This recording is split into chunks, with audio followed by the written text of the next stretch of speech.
All right, guys. Let me know if the new mic is working. We got this new mic we hooked up yesterday. It should work.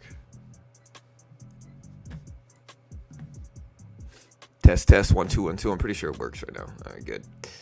What's up, Yair, Chris, Mars, Pawn, Kevin, MP, Blaze,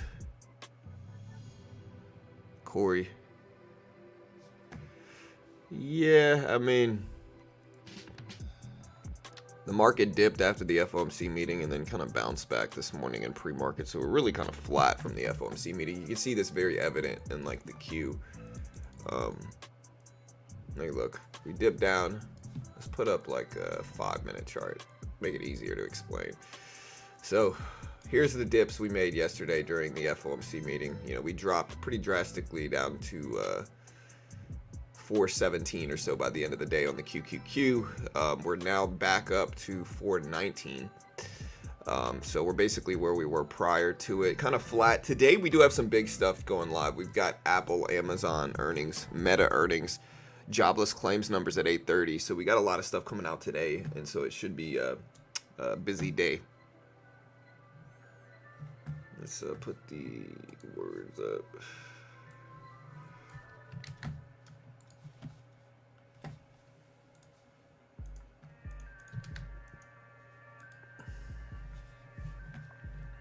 Also, we're going to put this up because we put it up at the beginning of the stream.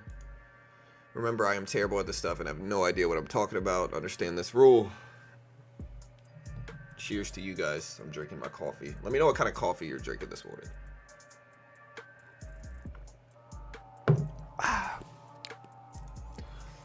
There you go. Yeah, I'm going to be busy all day today. I'm not going to get any rest, dude. But it's okay. I don't mind it because it's good for growth, you know.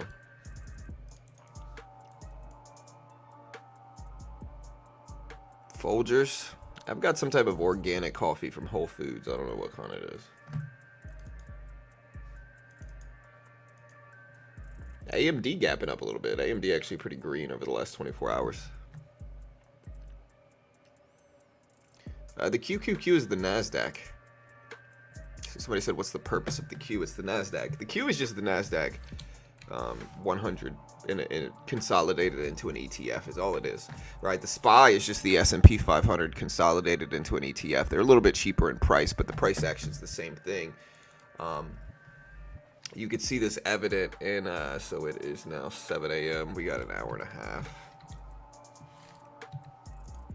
half. Yeah, but you can see this consolidated in,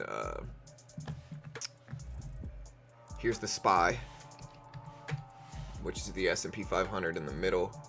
Here is the actual, or here's the E-mini futures contract of the S&P 500, right? So you'll notice, put up a longer term chart just to get rid of the fluff. You'll notice it's the same price action. SPY is the same as the E-mini. Same thing with the NASDAQ, or the QQQ is the same as the NASDAQ. Here's the QQQ. Here is the NASDAQ. The NASDAQ 100 in futures. Again, same price action, different price, but yeah. No, I just drink mine straight. I don't add any sugar or anything like that.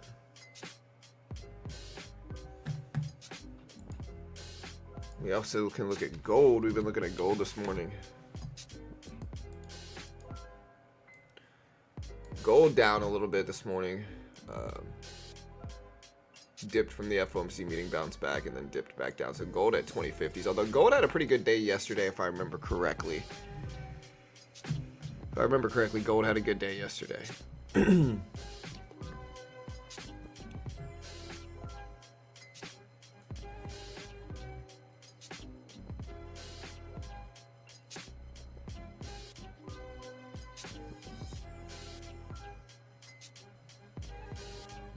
Yeah, if you don't know the benefit of the Q versus investing in like futures, the reason a ETF that tracks the progress is because in the futures you're gonna have to get out every 4 months. You know, every quarter in futures your contract expires, And so if you're going long-term, ETFs make sense because you can just buy them instead, and you're not going to have to worry about them expiring every quarter for the rollover period in futures. That's why they're useful. Hey, nice pawn.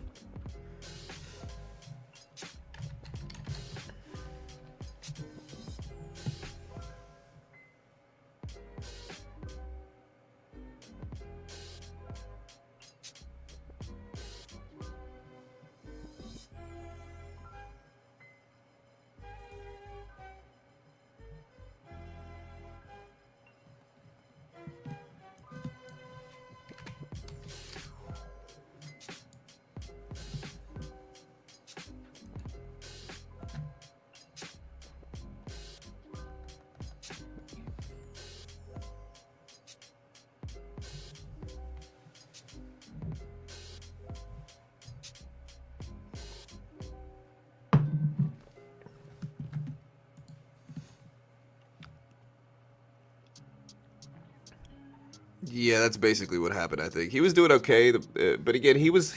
I told you guys most likely what he would be. Like, it's actually very easy to predict. I've gotten, I'm not trying to predict. I guess is let me restate this. I don't want to predict what's going to happen, but it's become a little bit easier to. What I told you guys yesterday, how Powell would be. I told you guys he would be a very specific way. I said we would pause rate hikes again. We're pausing the federal funds rate again, but hawkish in his tone, right? And that's basically what he was. Like, he was hawkish when he spoke. He talked about how we're certainly not out of the woods yet. We're certainly not accomplishing a soft landing yet. That they will be more aggressive and restrictive if they need to be, and that we're not out of the woods yet. He was hawkish in his tone. And so, again, one of the ways you can predict these pretty easily, in all honesty, is simply by looking at balance. Most of the time the Fed does what they say. And if the Fed is overwhelmingly dovish 1 6-week period, and then the labor market is too strong or inflation goes up, they're more likely to be hawkish their next meeting, right? And so balance plays a big factor in how I'm able to predict a lot of these things correctly. Simply balance. Same thing, I've gotten the last 3 or 4 CPI reports right, PCE reports right. In a row, I've gotten 3 or 4 inflation reports right, which are very difficult to predict. One of the themes I've been using to predict them is balance. I've been using balance. If inflation went down the previous period, and JOLTS numbers or something like that comes in high, then I'm more likely to pick a higher number, but with only small margins to, stay balanced.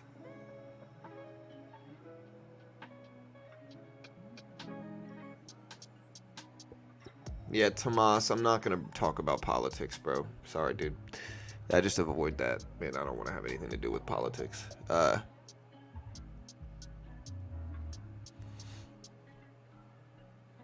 did you learn to type 100 words a minute? I don't know. I never really learned. I did typing class when I was in college, or when I was in school.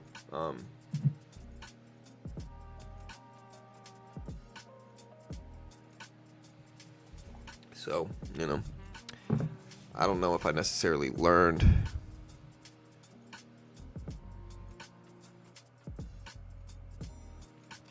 I just kind of, over time I just learned to type faster.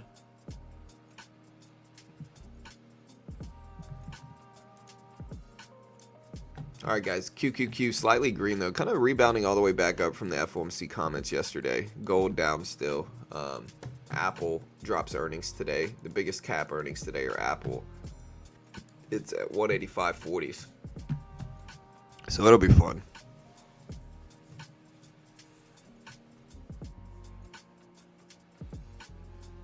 Yeah, for sure, Alan. I mean, it could happen. We'll see. Again, AMD at 170s almost. So we'll see what happens here. Again, balance is a key factor. And then tomorrow, just to put it into perspective, guys, again, today. Oh, man. Sorry. All right, today we have jobless claims numbers. And then later on this afternoon, we've got Apple, Amazon, Meta earnings, all same day. All right, all this afternoon. And so that's a big group of earnings that are dropping today. A big group of earnings. These could influence the market really heavily if they come in good or bad, or if the market doesn't like something.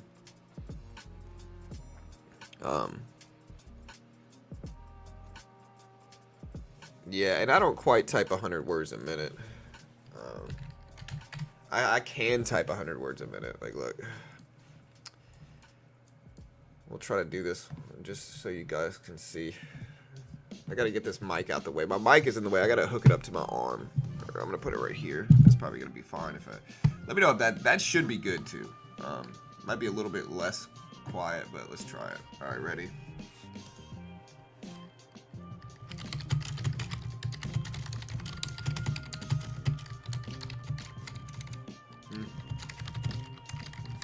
Man, I'm struggling with this one.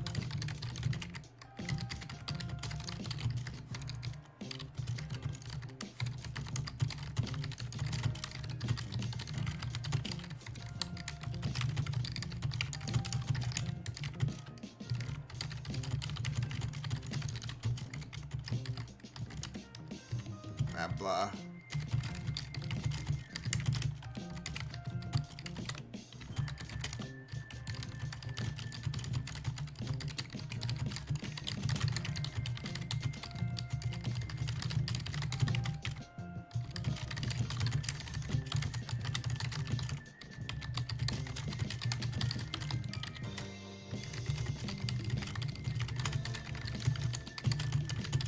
See, it's definitely not my best results. I struggled a lot in the beginning, so I'll have to retake it. I could probably do 100.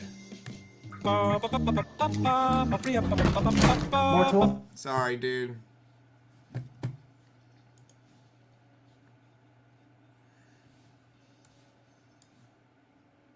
Sorry, it's forcing me to watch an ad. Now I know I gotta mute the words. Alright, bro. Alright. Alright. I got 82 words per minute there. 82 words per minute. Not the best. Not the best. SoFi over 8. Is it really? I'm in SoFi right now. I hope it goes up. I'm kind of flat on the trade. Alright, let's try it again. Alright, let's try it again.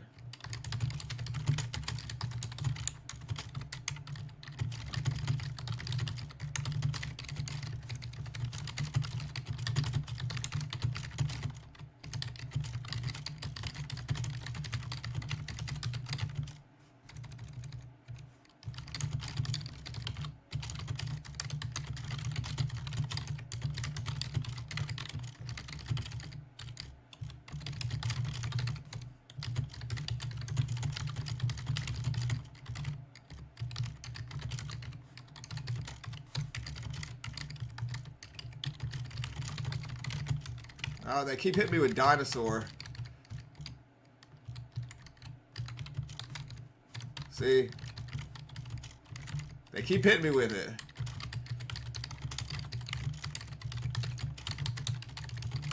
Because there's certain words I know, and there's certain words I don't. Like, and they just keep hitting me with freaking dinosaur over and over and over again. There's certain words I know and certain words I don't. And so I can type basic words really quickly. I just can't type dinosaur. I'm just competitive with myself, right? So if I get like 80, dude, I want higher. They also keep hitting me with ads at the end of it. But yeah, look at the Q pop up a little bit. Gold bouncing up a little bit. Apple trying to bounce up a little bit too.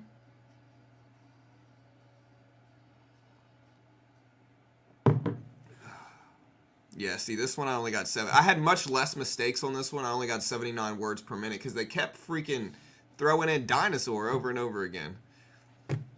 Dinosaur? Sorry, my daughter and family and I have an inside joke making fun of Jurassic Park where what's his face says dinosaur on it. Anyways, there's 2 little squares on the keys where you can always. Yeah. There's a specific, like in typing class when they teach you to do it, there's like a specific way you lay your fingers, right? Like it's like this. It's hard to explain, but yeah. It's not like typing is a good skill for me anyway. It's not like I can do much with a typing skill. Anyways, today we got jobless claims numbers coming live. 213 is what's expected. 213,000.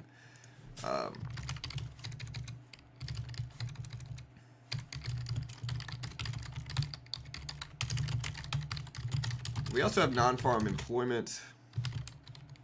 213K. Will they come in higher? Lower?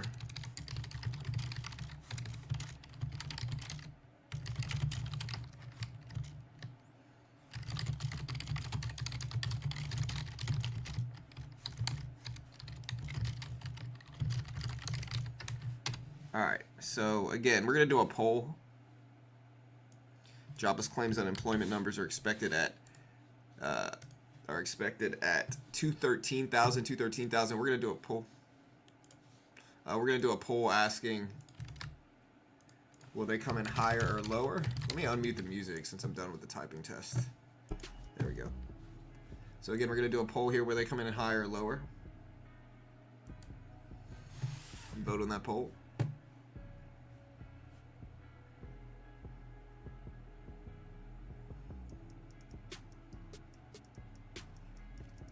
John learned all this typing. Dude, I don't really know where I learned my typing. I learned my typing from being a huge nerd on the internet, bro.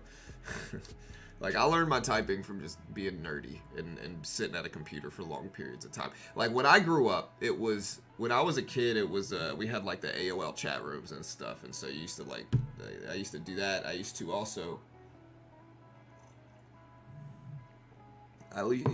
play a bunch of online video games, you know?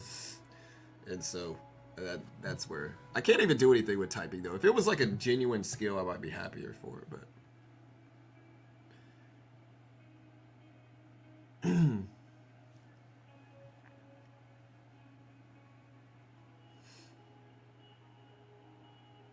yeah, bro, I was a kid in those AOL chats, probably talking to a bunch of predators, you know. In hindsight, I was probably talking to a bunch of predators. We also have ICB manufacturing PMI today, guys. That's the second biggest thing we got this morning. So this morning we got jobless claims, manufacturing PMI at 945, and then ISM PMI at 10. So we got a bunch of stuff. We also have Lagarde speaking. The Bank of England did their rate decision. They paused interest rate hikes. They didn't do anything. They paused just like the U.S. did at 5.25. We also had European CPI show up this morning at 2.8%, slightly higher than the 2.7% expected year-over-year number. And month-to-month for CPI, it came in at minus 0.4% versus minus 0.4% expected. Also, core CPI year-over-year came in at 3.3% versus 3.2%, so slightly higher on a longer-term year-over-year basis. Flat neutrally for European CPI. So not the biggest, like, you know, it's also the first day of February, so that'll be fun as well. Again, we've got manufacturing PMI, non-farm productivity, quarter over quarter is expected at 2.4%. And yeah, that's this morning. And then this evening, we've got big boy stuff coming out with Apple, Amazon, Meta earnings all going live this evening.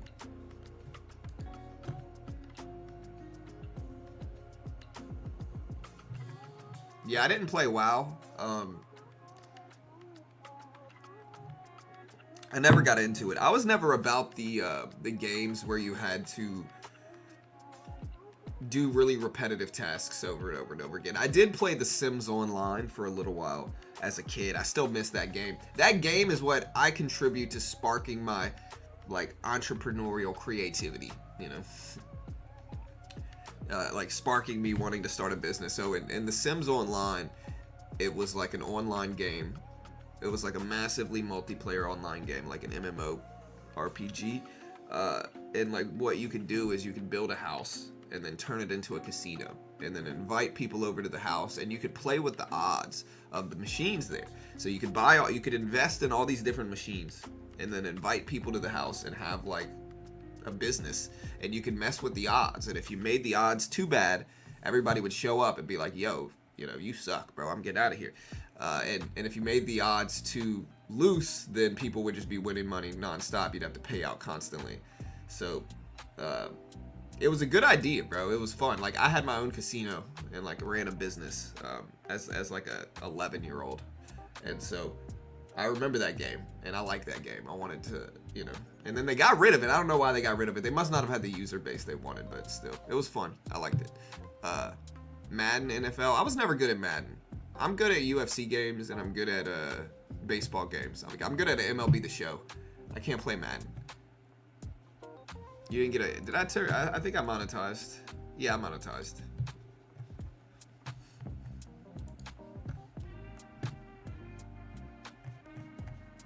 Yeah, so where's Tesla at this morning? I haven't even looked at it yet, though. Here's Tesla in the middle. Tesla up a little bit today as well at 190s. That's nice. Let's see if we can keep up. Yeah, we do have the Challenger job cuts in 13 minutes. It's not really a big release, though, but we could watch it. Less jobs is good if we are fearing inflation. However, the job market being strong is a good thing. Yeah, I don't know. I still think we're fearing inflation, regardless of what regardless of what Powell says. Texas has more tax breaks.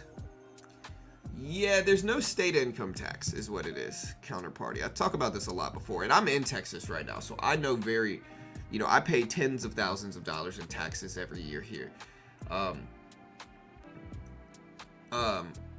Texas has no state income tax, which is great, but you lose it on property tax. Like, property tax is very high here. Like, you go to Louisiana, property tax is going to be like 0.6%, 0.7% or something like that. It's like 0.65%. So it's very small. It's less than 1% in Louisiana. You go here and it's like 2.5%. You know what I mean? You buy a $500,000 house, you're paying tens of thousands of dollars a year just in property taxes just to own the home. You know what I mean? And so I like Texas, and everybody's all like, yeah, Texas, freedom. And it's just kind of like, yeah, but you got to pay ridiculous sums just to own a house here. You know what I mean? It's just absolutely crazy. They make it back. Like, they make back the no state income tax. I guess it depends on how much you make, but still.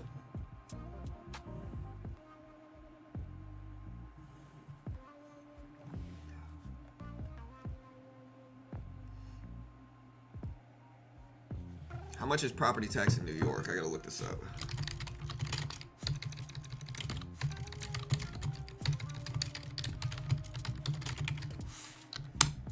Property tax in New York is much less. Average effective property tax is less than 1% at 0.98%.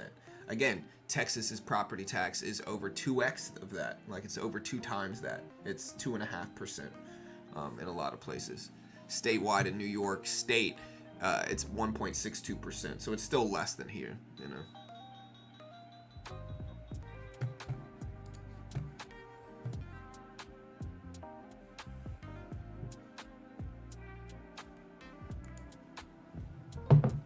Yeah, where I live, the property tax rate is 2.2%. Obscenely high. That means if you got a $100,000 house, you're paying 2.2K a month, or 2.2K a year. You got a $200,000 house, you're paying 4.4 thousand a year.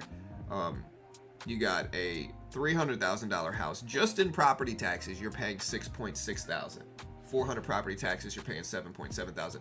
$500,000 property tax, you're paying $8.8 thousand. But it's actually much more than that. It's actually much more than that. I wish it was that. All right, so anyways, $500,000. My math was wrong just now. 11 grand a month in property taxes if you got a $500,000 house. Or 11 grand a year. That's crazy, bro. 11 grand. Like, imagine you have a rental property, right? And say that rental property pays you $2,000 a month, right? Almost half of that is taken away just in property taxes to own that house. It's just not the best place. It's not a good place for buy and hold in Texas.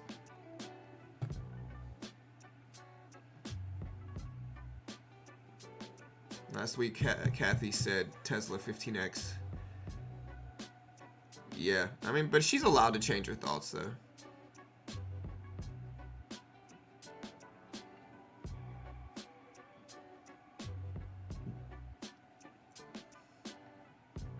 Well, it depends on how you look at assets.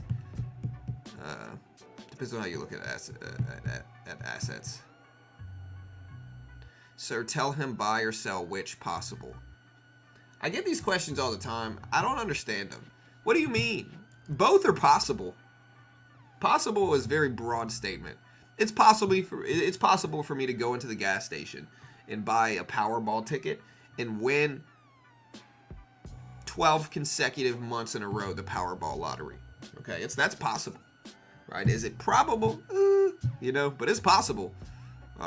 So up or down, which is possible? Both of them are possible. It's also possible we go sideways. Which is more probable is the question, and I really don't know. It depends on what the numbers show up as. What do the jobless numbers show up as?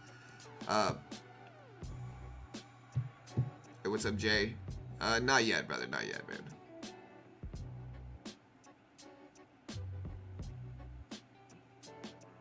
man. Sweet and salty. I'm not bad-mouthing Texas. I use the homestead exemption as well.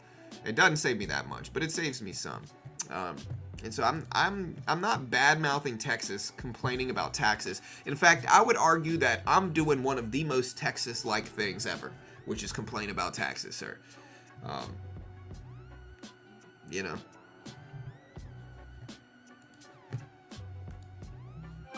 What I'm talking about is like for investors here.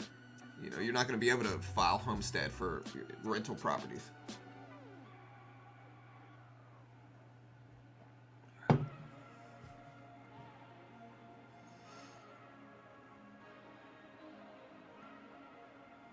I would also argue that your house is a little bit cheaper relative to most houses here.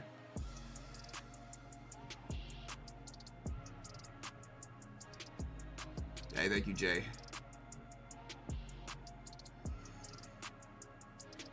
And listen, I pay my fair share of taxes. I pay tens of thousands of dollars in taxes every year, not even including property tax. All right, so I pay tens of thousands of dollars in taxes, not even including property tax. Q up to almost 420, everybody's favorite number, making a little bit of a flag, I would argue. Tesla still dipping down, so look at Tesla start to fall. So Tesla is dipping down, but the Q is holding up there, and I would argue we might have like a flag-like pattern. We got a little flag-like pattern. We'll see if it holds. The state income tax would be worse for everyone. It depends. It depends.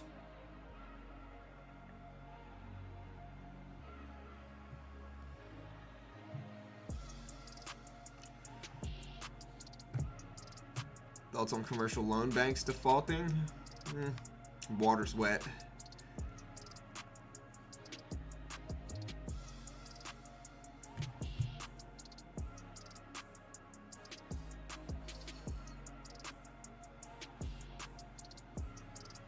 Markets are going to snap back today. Very green. We'll see. Again, vote on the poll right now. We asked people, will they come in higher or lower? Specifically talking about jobless claims, unemployment. They're expected at 213,000. 213,000. Will they come in high or low? Let me know what you guys think. We got Apple, Amazon, Meta earnings today as well. Wave if you're real.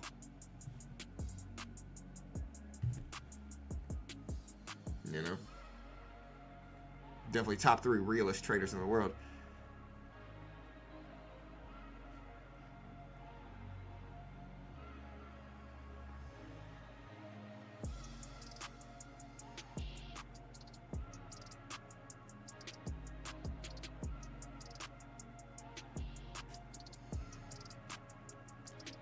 It's all AI, bro. Listen, I'm top 3 most AI generated trader in the world right now.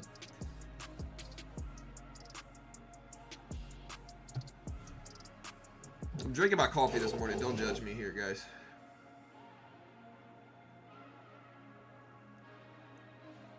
All right, guys. Today, again, we got jobless claims, unemployment filings going live in an hour plus. You are AI. I've realized during some of these earnings call how paranoid people are regarding AI, dude. I noticed, like, it was during the during the Microsoft earnings call, or no, it was during the Google earnings call. Everybody was like, oh, they're using AI generated voices.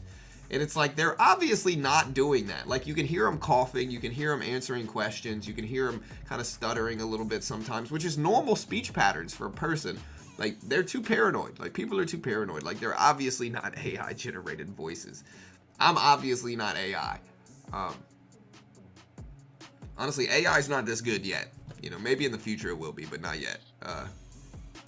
No, coffee doesn't give me stomach problems. My stomach problems have virtually gone away. I did a couple things. The first one is I avoid peanut butter. I avoid super processed tomatoes. So I avoid processed tomato stuff. I avoid peanut butter. And I avoid a couple other trigger foods, like cucumbers are actually one of them, as well as I drink lactose-free milk now. I don't drink lactose anymore. I avoid lactose. I think I'm probably just lactose intolerant. How do you know that's not what AI would say? I guess you're right, dude. Robo John. Top 3 robo-generated Johns in the world right now, for sure.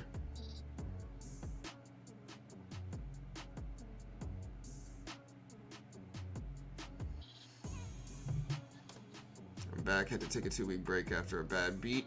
Was it a bad beat? I'm sorry, bro. Explain your bad beat to us if you don't mind. That's exactly what Robo Johnny would say. Yeah, I know. Bro, people have called me Johnny my whole life. They call me Johnny Appleseed. They call me, my other friend called me Jukebox Johnny. Because I'd always try to control the radio in the car.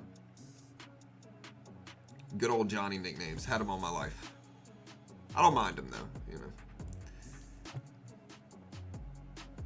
Yeah, peanut butter, it's just bad for my stomach. Like, my dad told me the same thing. My dad said if he eats, like, a bunch of spoonfuls of peanut butter, which I love peanut butter, by the way. Like, peanut butter, I love peanut butter. I could eat a quarter, half a jar of peanut butter in one sitting, just with a spoon. My dad said if he does it, though, he gets sick as well. So there's something with peanut butter. My son did a sensitivity test, a food sensitivity test. And it was really telling for me as well, because it's a very similar reactions. Number one is my son's super allergic to, like, what is it?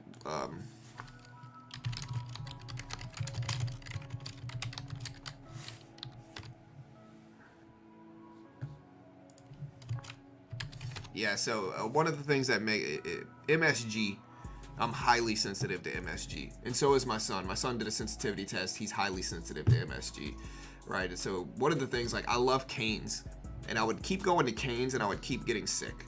And I was like, man, what is going on? Every time I go to Cane's, I get sick. I realized that Cane's puts MSG in their chicken.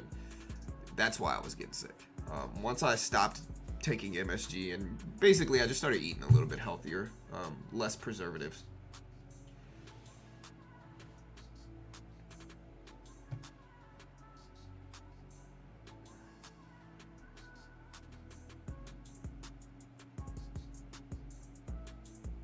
Yeah. All the comments are AI. Alright guys, again, we got the queue up here. Here's gold on the right side. Gold's still over 2040s. We can look at bonds a little bit this morning. Here's the 10-year. 10-year bond still sitting under 4% right now. Under 4% for the 10-year at 3.96%.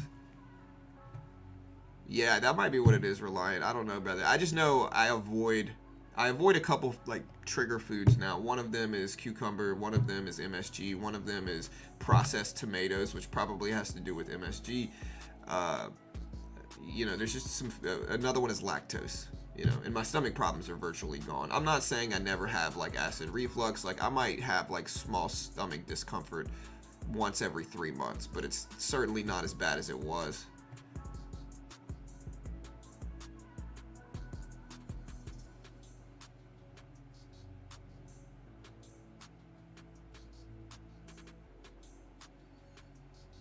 Jobs cut. So the Challenger job cut data is out. So the Challenger job cut data is out. This is not really a big release relative to the markets. You can see the market basically didn't move at all. Challenger job cuts came in at 82.3 thousand, 82.3K. Do I like the Hulk? I mean, I'm kind of indifferent to him. You know, I was into professional wrestling I would say between the years, I was really into it from like 8, I would say. From like 8 to 11, maybe 8 to 10. 8 up until 5th grade I was into it, you know. And this was in the era of like Stone Cold Steve Austin and Sting. I freaking love Sting. You know, Stone Cold was like the coolest guy ever, you know what I mean? Sting was great. Rey Mysterio and like all those people. Like, yeah, I was really into it for a year or two. What I blame it on is mostly the video games. The N64 wrestling video games were great games for the time, and they were really fun, and you could get friends to play. And I remember we used to play those games, you know, with my friends, is those N64 wrestling games. I even went and saw a WWE event live with my friend Michael a long time ago.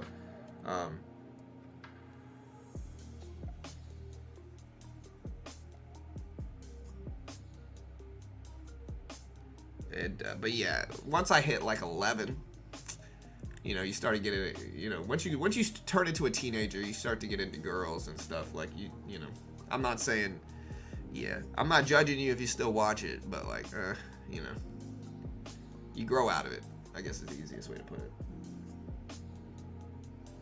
What are your thoughts on Brock Lesnar's foray into MMA? I think Brock was legit, dude. Brock had a college wrestling background. He was super juiced up, super strong. He didn't have to get that much space to really cause damage. You know, you can ask Frank Mir, and was overall really impressive for somebody that didn't train MMA that much to go into MMA and have the type of success that he had, and win a belt on top of it. Beat Randy Couture, who's like good, you know. Beat Shane Carwin, who's good. You know, Brock is impressive as an MMA fighter. I want to see him fight again. I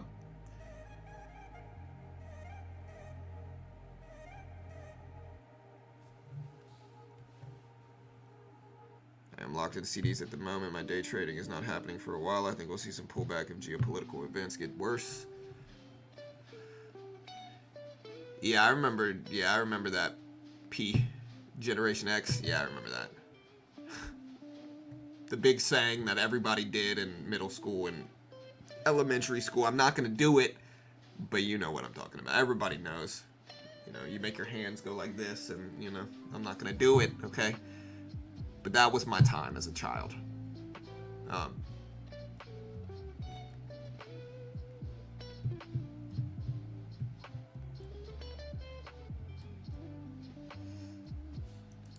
All right, guys. Hey, AMD looking strong today. The Q looking a little bit stronger than the S&P, I would argue. The Q looking a little bit stronger than the S&P. Here's the SPY on the left. Actually, I'm sorry. The SPY is looking much stronger than the Q. So I think stuff like Tesla might be dragging down the market right now. If we look at the SPY, or if we look at Tesla here, Tesla dipped a little bit under the 200 EMA, under the volume weighted average price. The Q is up there. We got bond prices on the right side. Again, we can put up like gold prices here at 2040. It's kind of flat. We'll see if we break out of this range for gold. You know, there's the range. We'll see if we break out of it or what. What's up, Chester?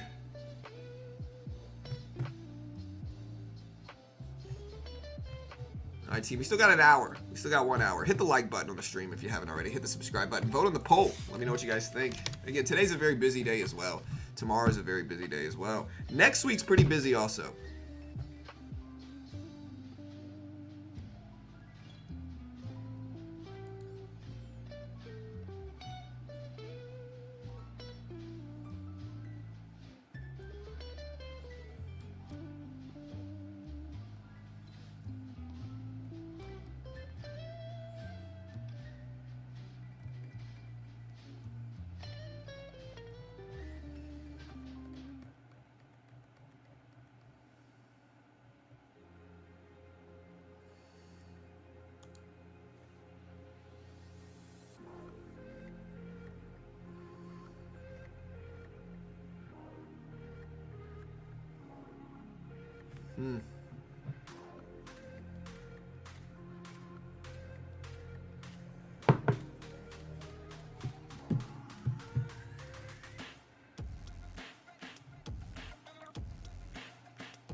All right, guys. So,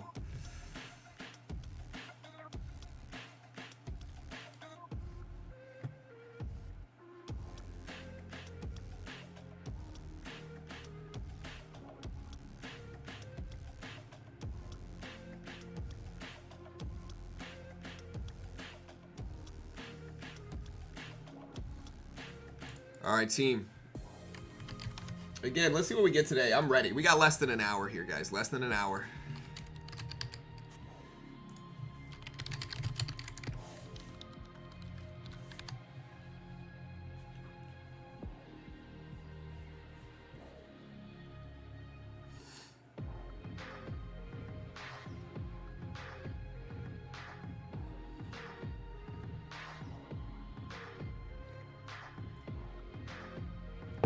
Also, fun fact here, guys. Fun fact here, team. Do you guys realize that yesterday's stream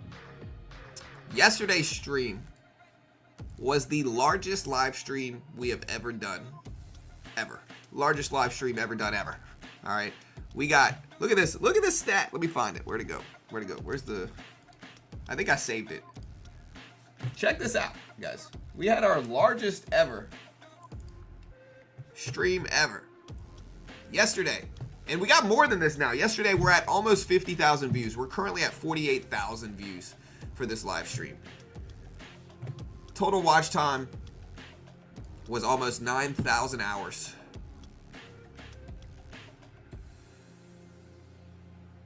You know, we basically got 50,000 views for our live stream yesterday. We had almost 7,000 people here live for the FOMC decision. So, hey, you know, shout out to you guys. Thanks so much. Our largest stream ever. We appreciate the love. Thanks so much. And yeah, let's keep the growth up.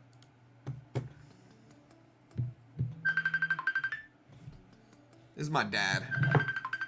Yep. Hey man, I'm live streaming right now.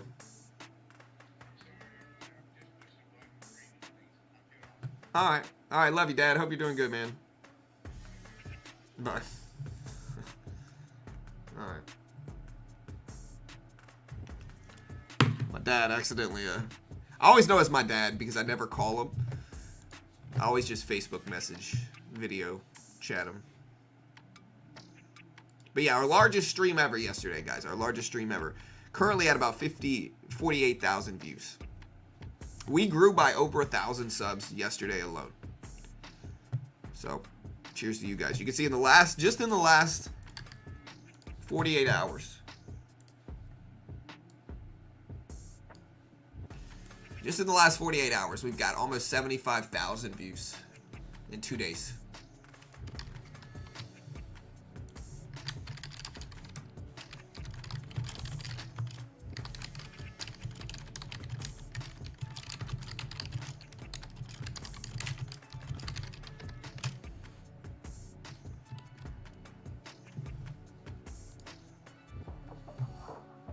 So yeah, I appreciate the love, guys. Excited about it. I'm excited about it. It was our largest stream ever, team. It's our largest stream ever.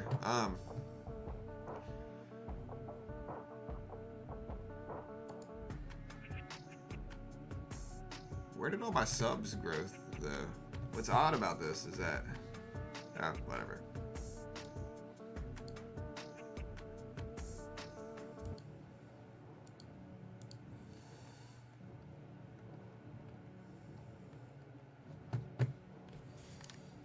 Put this up on screen, I guess.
All right, team.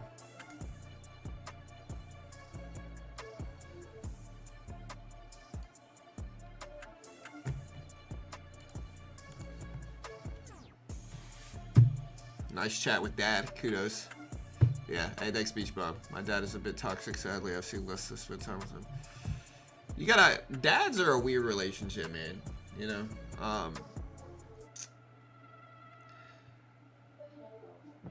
Yeah, I don't want to go... My dad was a good dad, you know? Like, I had other family members that might not have been so good. You know, that might not have been so good. But my dad was a good dad. He worked a lot, you know. And as an adult, I can kind of understand working a lot. I'm kind of a workaholic as well, obviously. But yeah, he's a good dad. You know, I gotta give him credit. I can't say he wasn't.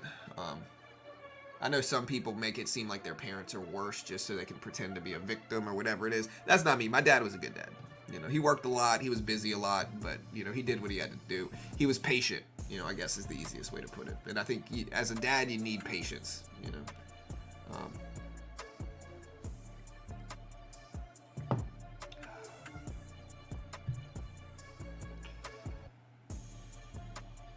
First time ever coming up in my feed. That's kind of weird. Oh, sorry, Jonathan. Welcome, dude. Hey, what's up, Jack? What's up, Henry? W Dad, W Son. Hey, thanks so much, man. And it was basically because your channel had never combed up my feed. Yeah, they were giving us a nice push yesterday. That was the afternoon. That was our FOMC stream yesterday. So that was this stream yesterday. Yeah, so that was this stream yesterday. You know, like look.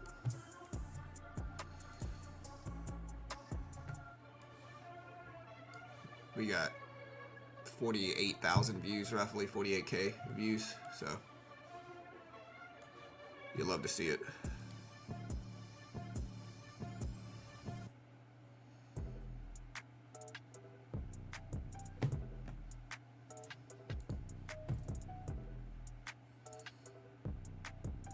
Hey, what's up, Henry Dice, man?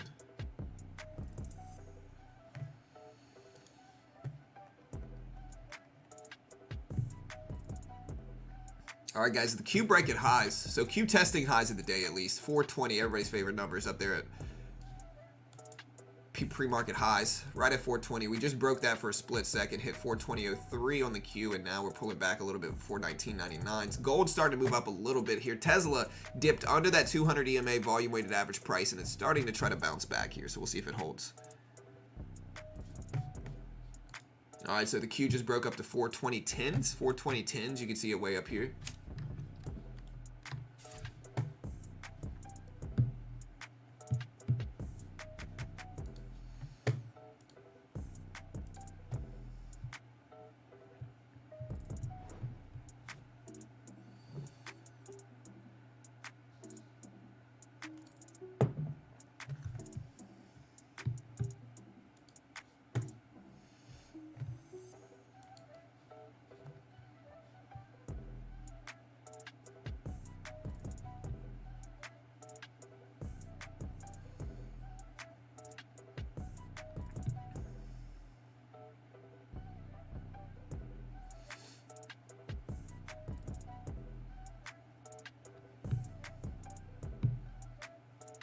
S&P notches a third straight record all-time high.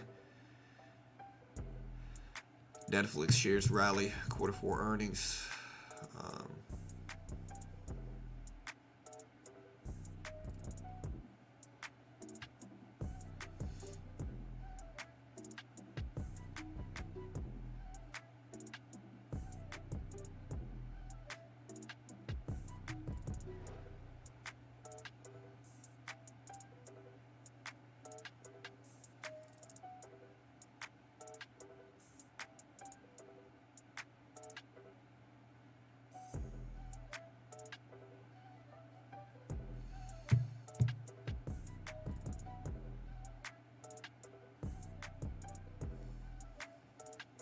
So again, Powell talking about the labor market.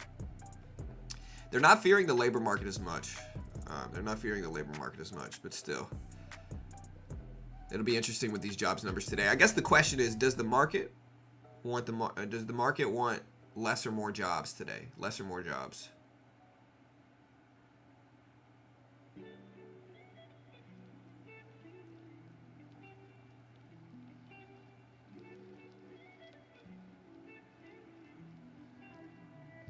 Less or more jobs?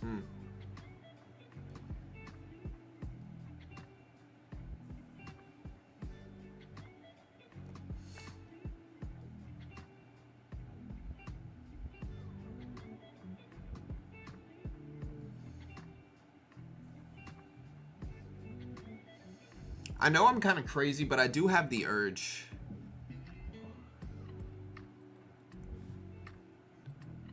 to ride a bull once in my life. I don't want to be like a cowboy rodeo dude. I'm not that kind of person. I grew up in Louisiana. I'm not saying I'm like, you know, but I want to do it once, you know, one time.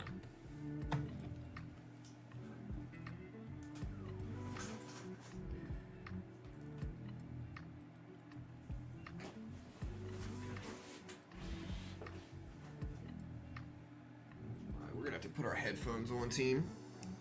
These are dead. All right, guys. Q broke up to 420.20. Pulling back a little bit. The gold's still in that sideways range. Tesla's still flat at a little bit under 190.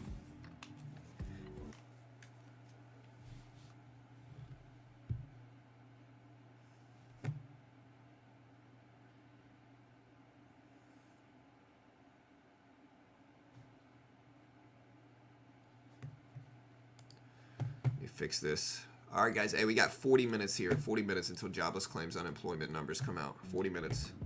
Let me know if you can hear the music. You should be able to. Skydive. I'm scared of heights.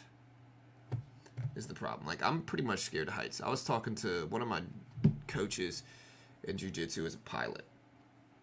You know, I hate flying. You know, I told the story the other day of the United Airlines trip where for months preceding a trip to where we were going and flying, I was scared. I was like, I don't want to go. I'd rather drive to Michigan. I don't want to fly. I'd rather drive to Michigan. I don't want to fly. My wife's like, nah, bro, chill. Everything's fine. You know, everything's going to be fine. Don't worry. You know, so we get on the plane after dreading this for months. And again, I've never thought the law of attraction was real until this moment. I don't believe in that. I'm just making a joke. So before you start making fun. But no, we get on the plane. We get up in the air. Oxygen mask pop down. Pressuring problems are happening. We've got turbulence going on. You know, we had to wear oxygen masks the entire trip. I'm in there just inside freaking out. Yeah. Caro even had the news come out. I think I showed this the other day. Let me see if I can find it again.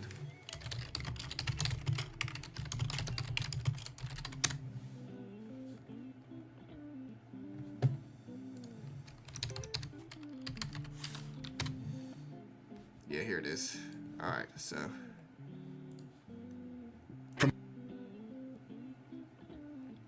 Yeah, so look, check it out.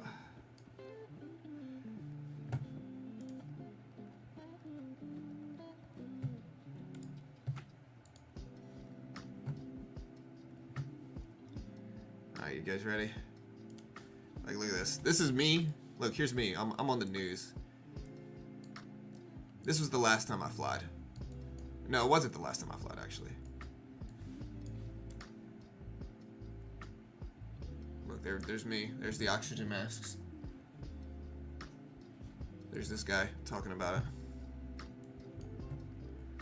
See if I can find Carol. Look at this.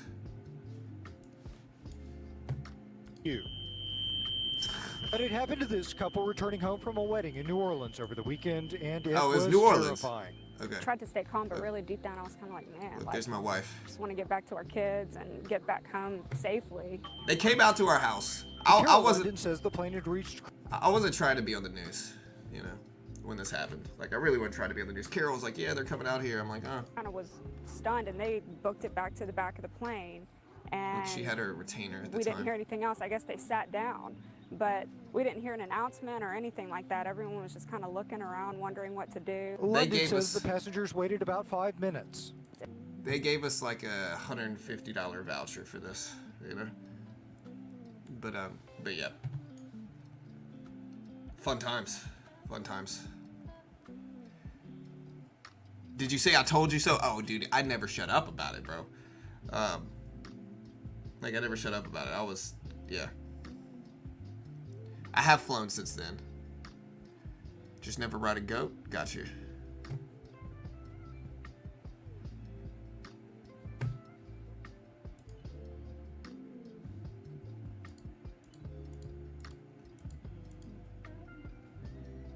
I don't know. I like Carol's dark hair. Like, I like her dark hair. Plane, and because he went back to his seat and he probably kind of scared. Like, I like the blonde hair. And I like the dark hair. But it was this is her natural oxygen. hair color right here. No oxygen It's in the close to plane her 'cause it natural wasn't hair color. pressurized right. She says the passengers were able. You know, but QQQ up to 420s. Now QQQ up to 420s. Let's see if it holds.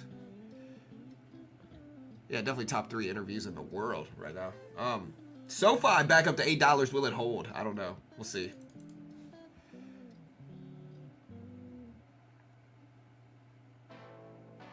Man, that's scary, dude. That's scary. Gap and crap or gap and run? I don't know, man.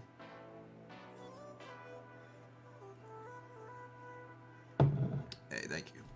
I appreciate it. But yeah. Jobless claims numbers going live, guys. We got 35 minutes, 35 minutes. Hit the like button, hit the play button, hit the notification bell. I appreciate the love. Thanks so much. You know. Beardless John. My dog Rosie. Top 3 trader. It's probably time for me to create more emojis. I just haven't yet. It's been years, but that's okay.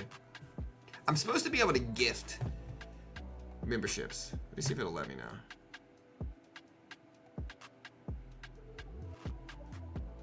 There's supposed to be a way I'm supposed to gift memberships. I don't know how though.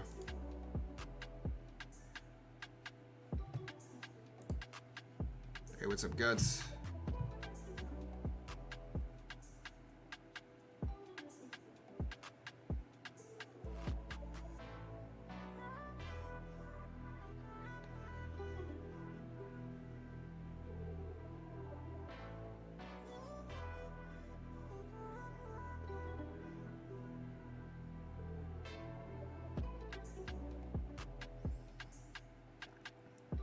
All right, guys, look at gold moving up. The Q's still trying. Tesla's still underneath it. Let's look at like Nvidia here.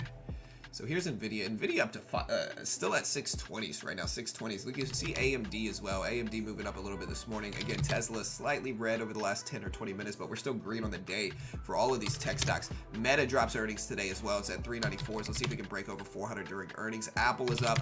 Amazon is up a little bit steeper there too. So Amazon's moving up nicely as well here, and we'll see if it continues. But yeah, we've got some good movement. We'll see if the market continues to surge. We've still got 30 plus minutes left. Yeah, I tried doing that pawn, but for whatever reason, like I can't figure it out.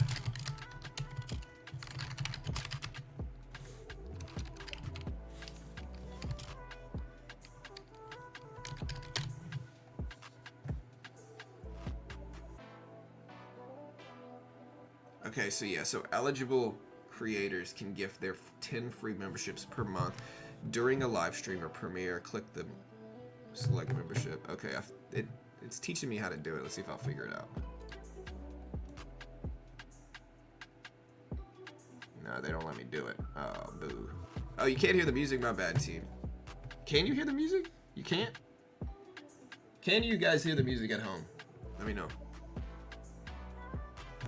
We still got 30 minutes. When will they cut rates, guys? When will they cut rates? I haven't even looked at the percentages here. Let's take a look at the CME watch tool. All right, so March, still expecting a pause. Most people are still, I would agree. I think after the FOMC meeting yesterday, this is the most probable thing. I don't think we're going to cut rates next month. Yeah, I don't think we're going to cut rates next month in March. I think it's still most likely that we're going to continue to pause rate. 35.5% still think we're going to cut those. So 25 basis point cut is right here, almost 40%, but still, it's still not the majority. And I would agree. I think Powell was hawkish yesterday. You know, I don't know if I'm getting lucky or if I'm just getting better at predicting economic outcomes. But again, I told you guys yesterday that they would pause rate hikes as well as take a hawkish tone during the FOMC meeting. And I would argue that that's what they did. I've also gotten a bunch of the last inflation data correct. And so I don't know if I'm getting lucky. I think luck is probably what it is. But hey, I'll take it. Sometimes luck is better than skill in markets, I guess. Based on his language, it sounds like maybe the market is expecting one or two too many. Yeah, could be. Something to think about is the vast majority of the time the market crash, correct, pull back when rate cuts actually happen. Be ready, cuts are more likely priced in, and there will be a sell the news. Yeah, I think they'll make the market drop. I think it's going to make people nervous if they cut rates too soon, and I don't think they're going to cut rates next month. But they could. They obviously could. We'll see. Yeah, listen, humility flows through me like water. I'm definitely the top 3 economic inflation data predictor in the world. Definitely top 3 brown-haired, economic releasers in the world right now. And again, we'll see what happens. Hit the like button, hit the subscribe button. I appreciate it, guys. Thanks so much. Again, we did break. Yesterday, we had our largest stream ever, and we grew by 1,000 subscribers alone yesterday. So that's pretty good growth. I'll take it. Pretty good growth.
All right, guys, Q pulling back to 219.70s. Look at that big dip. So we had a big red candle pull back here. It's so low liquidity right now in markets, though, probably because we got big earnings coming out. We also have jobless claims and stuff dropping this morning as well. But again, we'll see what happens, team. We'll see what happens.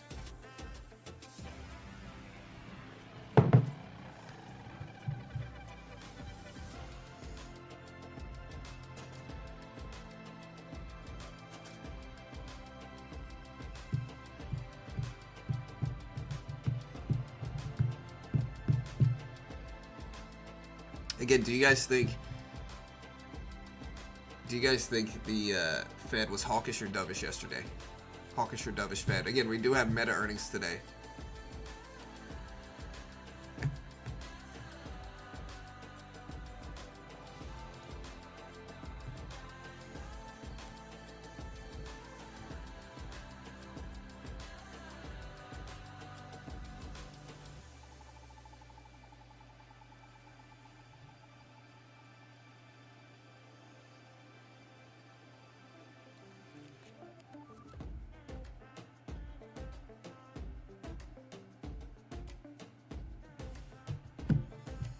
It's not even a good tattoo.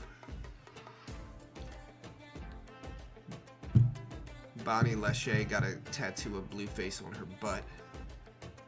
But it's a bad tattoo. Bro, listen, if you're gonna get somebody's face tattooed on you, you better make that tattoo at least solid. Like, you don't want it to be terribly drawn like this. It's a bad tattoo. Make better decisions, people. Make better decisions. I'm not mad, dude. Tattoo whatever you want to tattoo on you, but this is a bad tattoo, frankly. You know.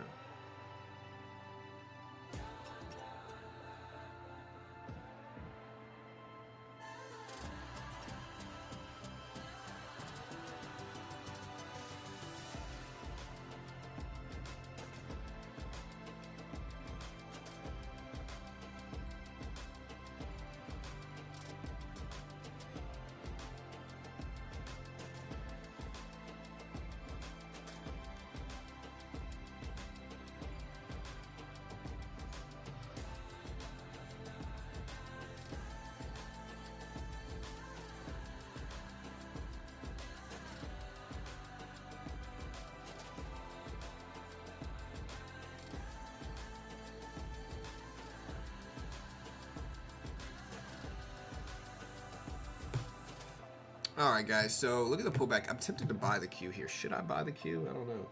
I'm thinking about it. We made money yesterday, I'm pretty sure. We're still kind of slowly pushing towards profit.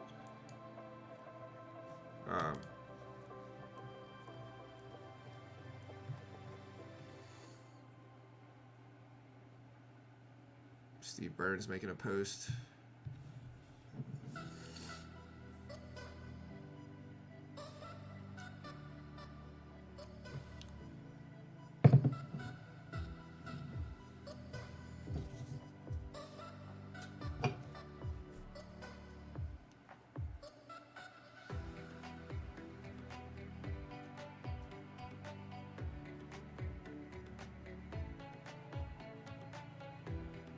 You know, my problem with people, like, I see a lot of people here, guys. I see a lot of people pushing for, like, this big reset, like some parabolic market crash. Like, they're all people who don't have much else to, like, push for. They're all people who have failed, in my opinion, at some stuff. Like, you see people pushing for, like, some big resets. You know, and like all this different stuff, right? And it's like, I can't help but notice most of them are just struggling to like earn money and earn an income. And maybe that's what they're upset about. But I don't think anybody pushes for like disaster more than somebody that's failed. You know, they kind of want to bring everybody else down to their level. And I think that's very obvious sometimes too. And I'm not talking about people who predict crashes. I think you can predict crashes.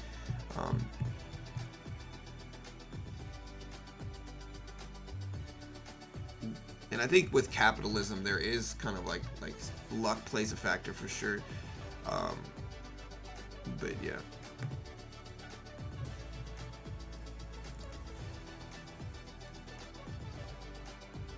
I can see the Q hit 390. So yeah, we're dipping down. Luckily, I didn't buy it. The Q just broke under the 200 EMA, under the volume weighted average price. Hey John, what's your favorite indicators to use for trading? Stop hitting your desk? What do you mean hitting my desk? I like JP. Powell made everyone uncertain. It's not that really dovish or bearish. His base case is not to cut in March. Yeah, I don't think we're going to cut in March. He will do what he needs to be done when it's time to do it. Do you only trade NASDAQ E-mini futures? We trade a little bit of everything. Stocks, crypto, futures. So it just depends. Depends on what's going on. Sometimes I'll trade gold. You know, I think the S&P is going to go to 5,500 because all the, maybe, we'll see. What's your favorite indicator used for trading? Volume weighted average price and the 200 EMA are certainly my favorite two indicators.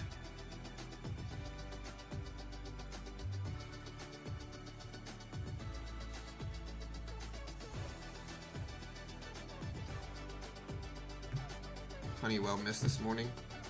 I'm in Honeywell as well. Or no, I'm not in Honeywell. Yeah, I'm actually, okay, I am in Honeywell. But it's a small position. We've mostly taken profit. We made a lot on Honeywell over the last like 6 months. Honeywell has done great things over the last 6 months, so we've been able to mostly get out of it. Like we bought the dip in Honeywell, rode it up to like big high levels, took profit, and now we're sitting on very small shares. But we're down a little bit on the day, but not much. We're still great on the position overall.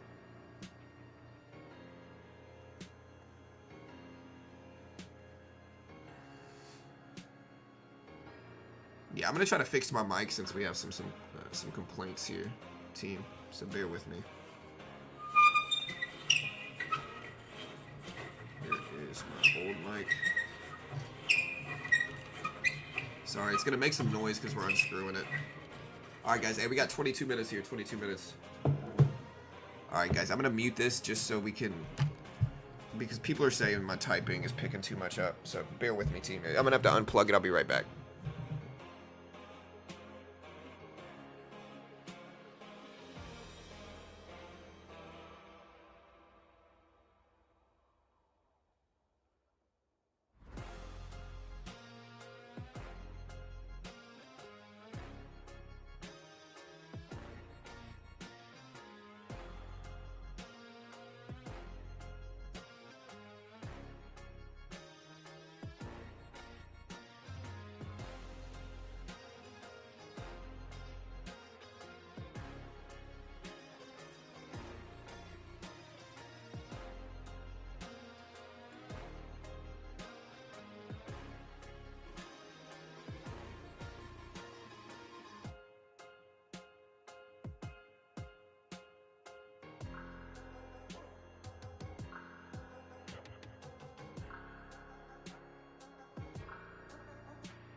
All right, so there we go. We should be good now. Let me know how clean this is. It should be pretty clear.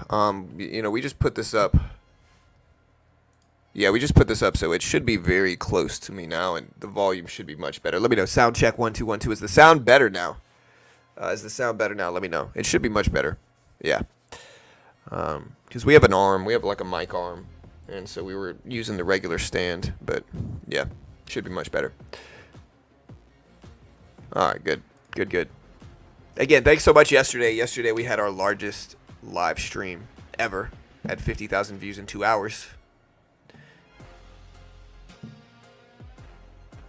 You know, my problem, guys, like, this is my real problem, is that, like, and again, we're growing crazy. Like, we're growing crazy fast. It's been a great time.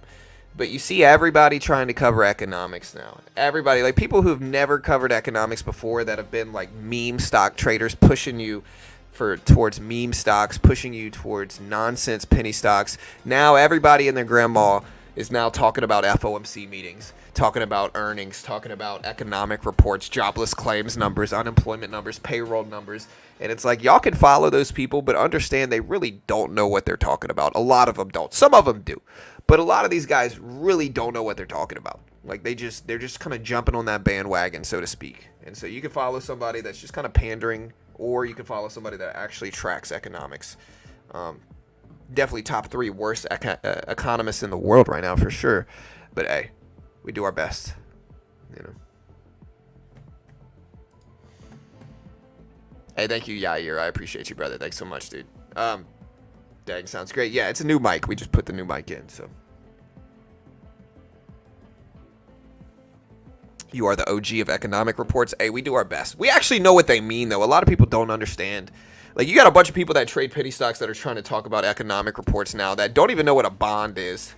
You know, they don't even know what, you know, most of the stuff means for markets. Like, and again, you can tell they don't know, because here's a way, one of the ways you can tell a lot of people don't know, right? Because again, they go by what's conventionally true, which means they haven't been watching the market the last year plus, right? The last year and a half, it's been very self-evident. The market has feared labor and jobs. Like, it's been.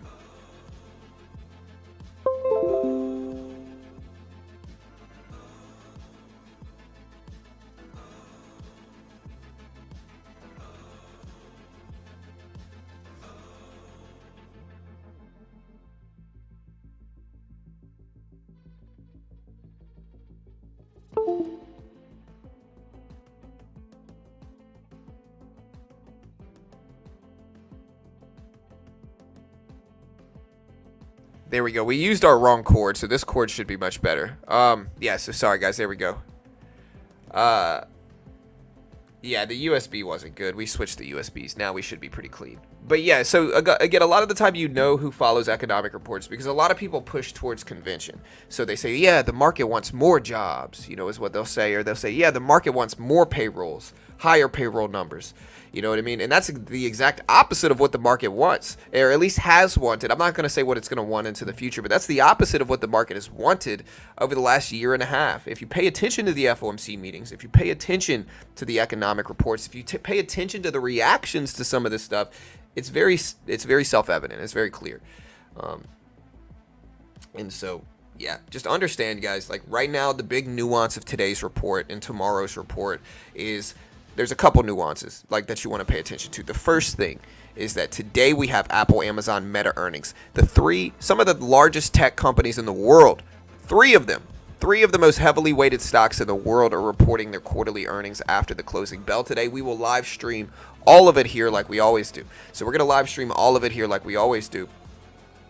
But 3 of the largest tech companies in the world releasing their earnings today.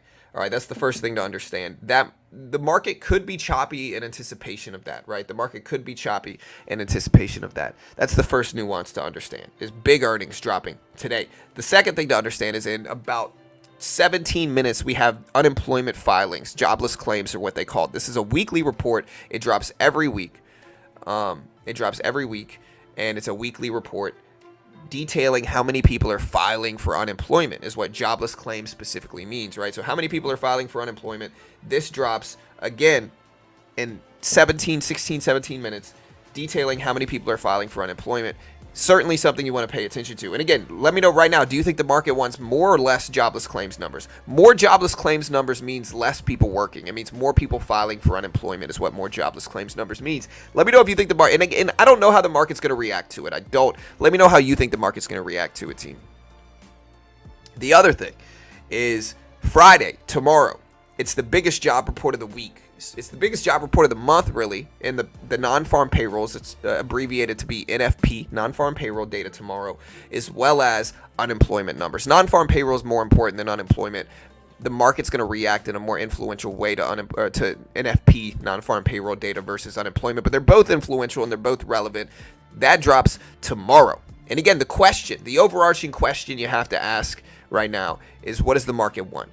Powell said that a strong labor market is not as much to be feared yesterday. That's certainly a part of it that you might want to consider and think about. And so maybe this means we're out of backwards land. I think one of the most important things today is, how does the market react to jobless claims? That might give us some foresight into what the market wants tomorrow for the big jobs report, because today's kind of like the mini jobs report. Tomorrow's the big boy, the unemployment and payroll numbers tomorrow. And so an example of this is like, okay, if the market reacts negatively today to jobless claims reports, if the market reacts negatively today to the jobless claims unemployment report, that might give us some understanding in what the market might do tomorrow for the big boy report. Another thing to consider, guys, if we look back on the week here.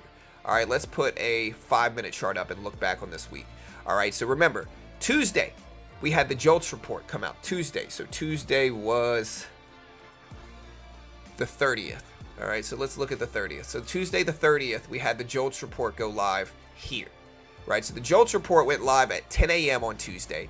Again, the JOLTS report specifically signaled more job openings, right? You can see this report here. It signaled more job openings than expected, i.e. more people working, more jobs. And what did the market do? The market reacted negatively to this. The market did not like more people working. The JOLTS number came in high, and the market dumped down from that report immediately. And so, again, that might be a really interesting nuance of today's report, in that Tuesday, the JOLTS report caused the market to go bearish. People fear jobs, and they have to a certain extent for the last 6 months, a year, really, longer than that sometimes. And so again, when inflation's out of control, people fear jobs.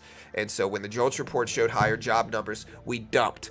Okay, yesterday during the FOMC meeting, or yesterday prior to the FOMC meeting, we had something called the non-farm employment change numbers. The non-farm employment change numbers, those dropped specifically right here. So non-farm employment came out at 8:15 yesterday. At 8:15 yesterday, I can't remember what they showed up as, but the non-farm data came out at 8:15 yesterday.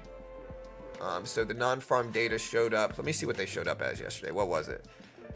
Non-farm employment numbers came in much lower than expected. Much lower than expected. They expected 150. We came in at 107 for the prelim non-farm employment change numbers. And it looks like the market behaved positively to this. So here's where the report went live. Right around here. Report dropped at 7:15, and we ripped up a little bit. We didn't actually hold the gains, but that's another nuance of it, where, you know, we had less job openings, or we had less employment change numbers in the market, pushed up a little bit, although it did have a red day after the FOMC meeting yesterday. And so again, those are all things to consider today heading into this specific report, is what does the market want? How does the market behave to all this stuff? And again, I don't really know. We'll have to wait and see what happens. I see the Q dipping down a little bit in pre.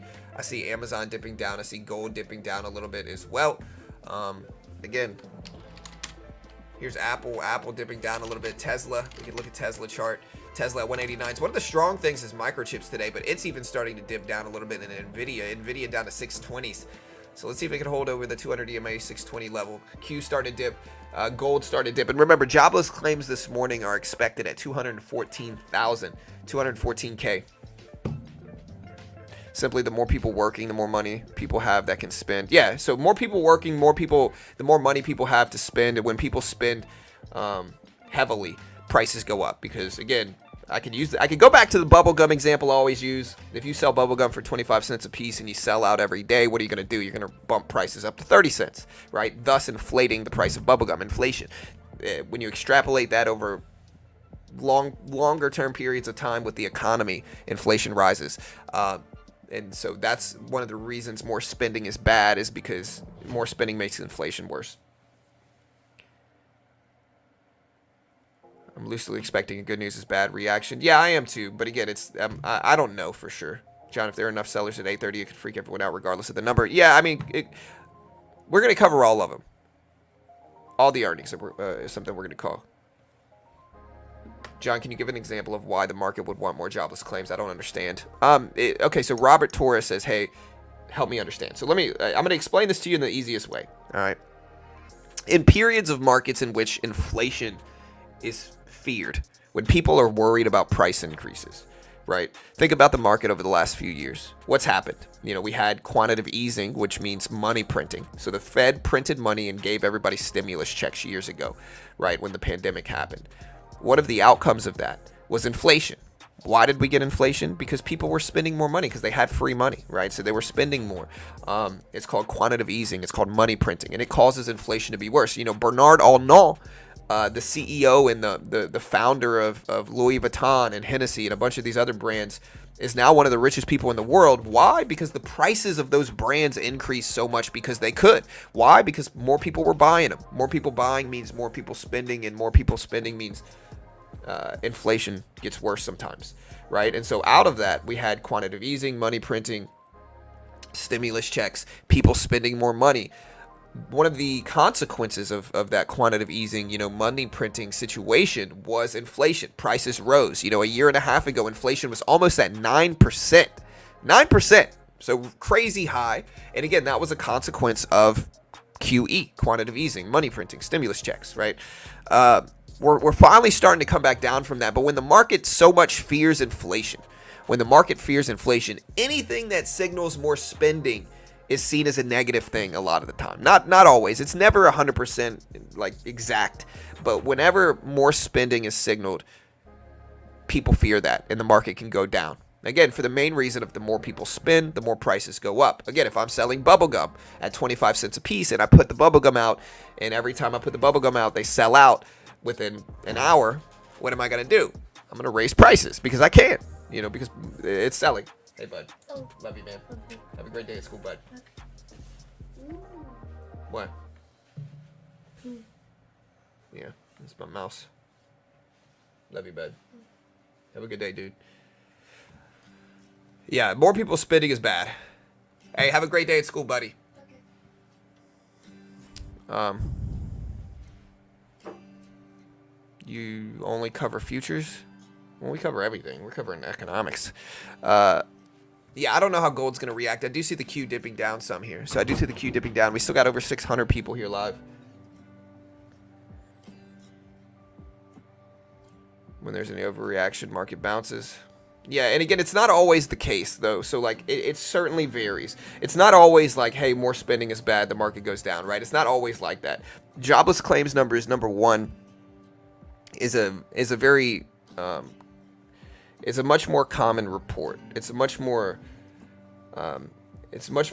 recent report. Like, we get jobless claims numbers every week on Thursday. Every Thursday we get jobless claims numbers, like clockwork. Every Thursday we get jobless claims numbers. And so it's not like this is some huge report that only happens once a month or once every 6 weeks, like the FOMC, or like earnings every quarter, or like CPI, which is once a month, right? This is a weekly report. And so the reactions to this report are not as easy. They're not as easy as saying, hey, jobless claims numbers came in higher, short the market, or long the market. I mean, higher jobless claims means less people working. So it's not that easy, unfortunately, and it's certainly nuanced. It's certainly varied, and it's very difficult to predict.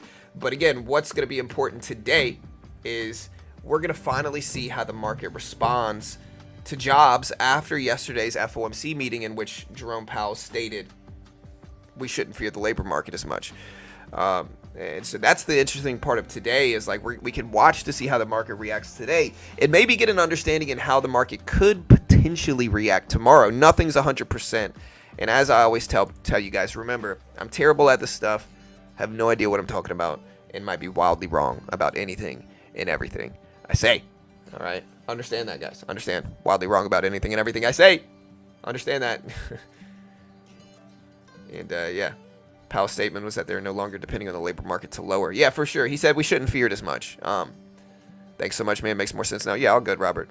Again, it's something that when you watch it over and over again, you start to get into kind of like a more broad understanding of economics. It's important stuff, man. Like, you hear a lot of people, like I said, you get a lot of people kind of piggybacking off of my channel and other channels that have been covering economics for years. You get a lot of people that don't really know what they're talking about, and so they cover the numbers just to kind of get good metadata for their titles or whatever, but they're not really understanding what it means. And so it's important to understand the full grasp of things because, again, like I said yesterday, like when the Fed raises the federal funds rate, it's usually because inflation is out of control, right? If inflation is really bad, the Fed's tool, against that is by raising the federal funds rate. When you raise the federal funds rate, it makes banking lose margins and more expensive for a lot of reasons, bonds, a bunch of other stuff. And what banks do in return is they raise interest rates to consumers eventually, down the line.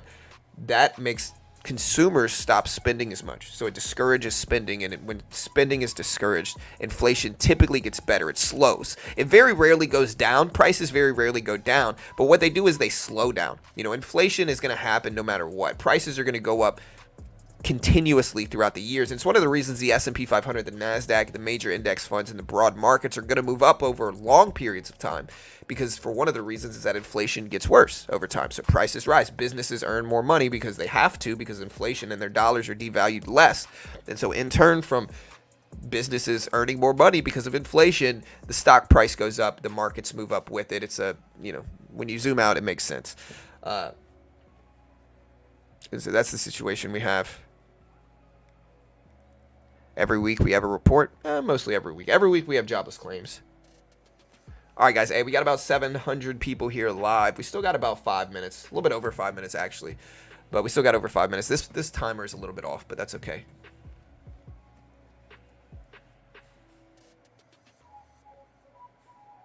Again, I guess the big question today is, does the market still fear labor growth? Does the market fear jobs? Still. Let me know. 5 minutes here, team. 5 minutes. Yeah, 5 minutes here, team. Does the market fear jobs right now, team? Let me know. I don't know. Great disclaimer. Yeah, we try, bro. We try.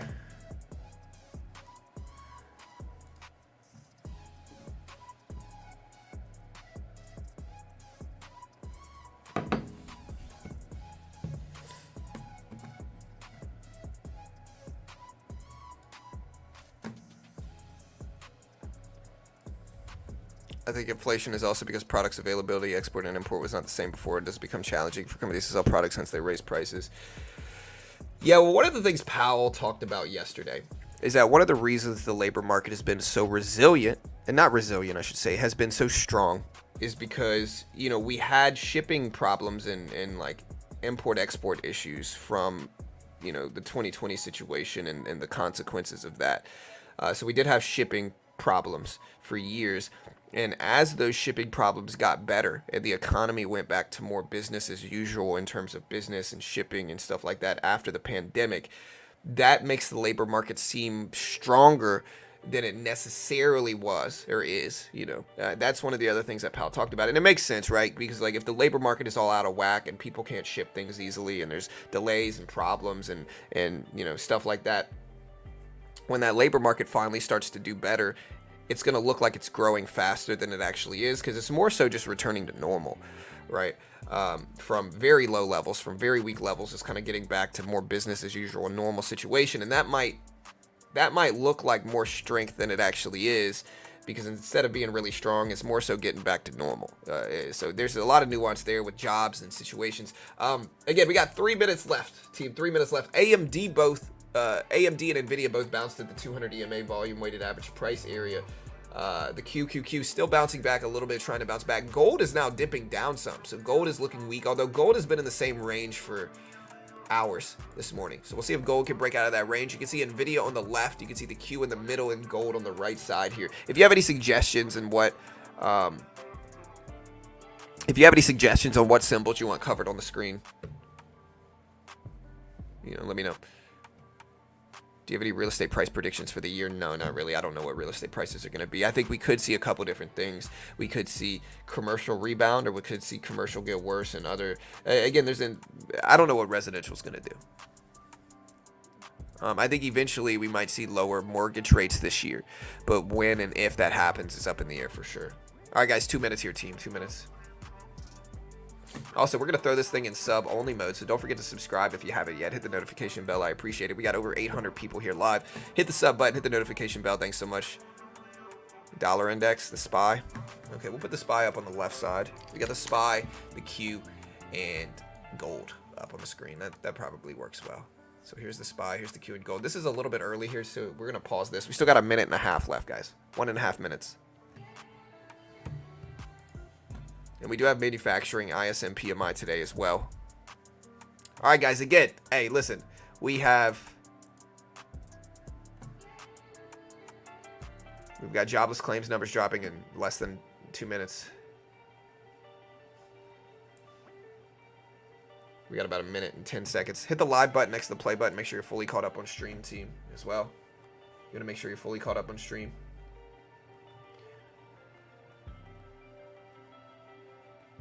All right, here we go. Jobless claims expected at 213,000, 213,000. We also have non-farm productivity expected at 2.4%. 2.4%. We got less than a minute here, team. Less than a minute. Here, nope. Doing economic reports. Y'all are going to have to wait a minute. Will this news affect the stock market more, currencies?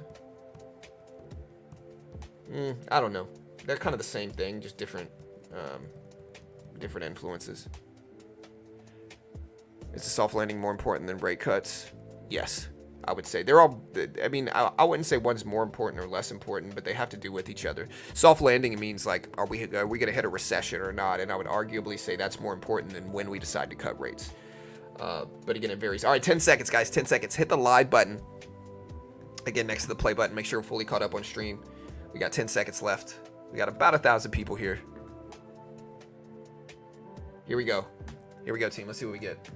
213 is expected. 213 is expected. And there's the report live. Jobless claims numbers came in at 224,000, much higher than expected. 224,000 for jobless claims. More people claiming to be unemployed. 224K versus 213K expected. And market, as we told you guys, rip it up a little bit. It doesn't mean we're going to hold, though. It doesn't mean we're going to hold. This does signal more people filing for unemployment, which, again, if the market is fearing inflation, is going to be seen as an optimistic sign, even though conventionally it might not seem that way.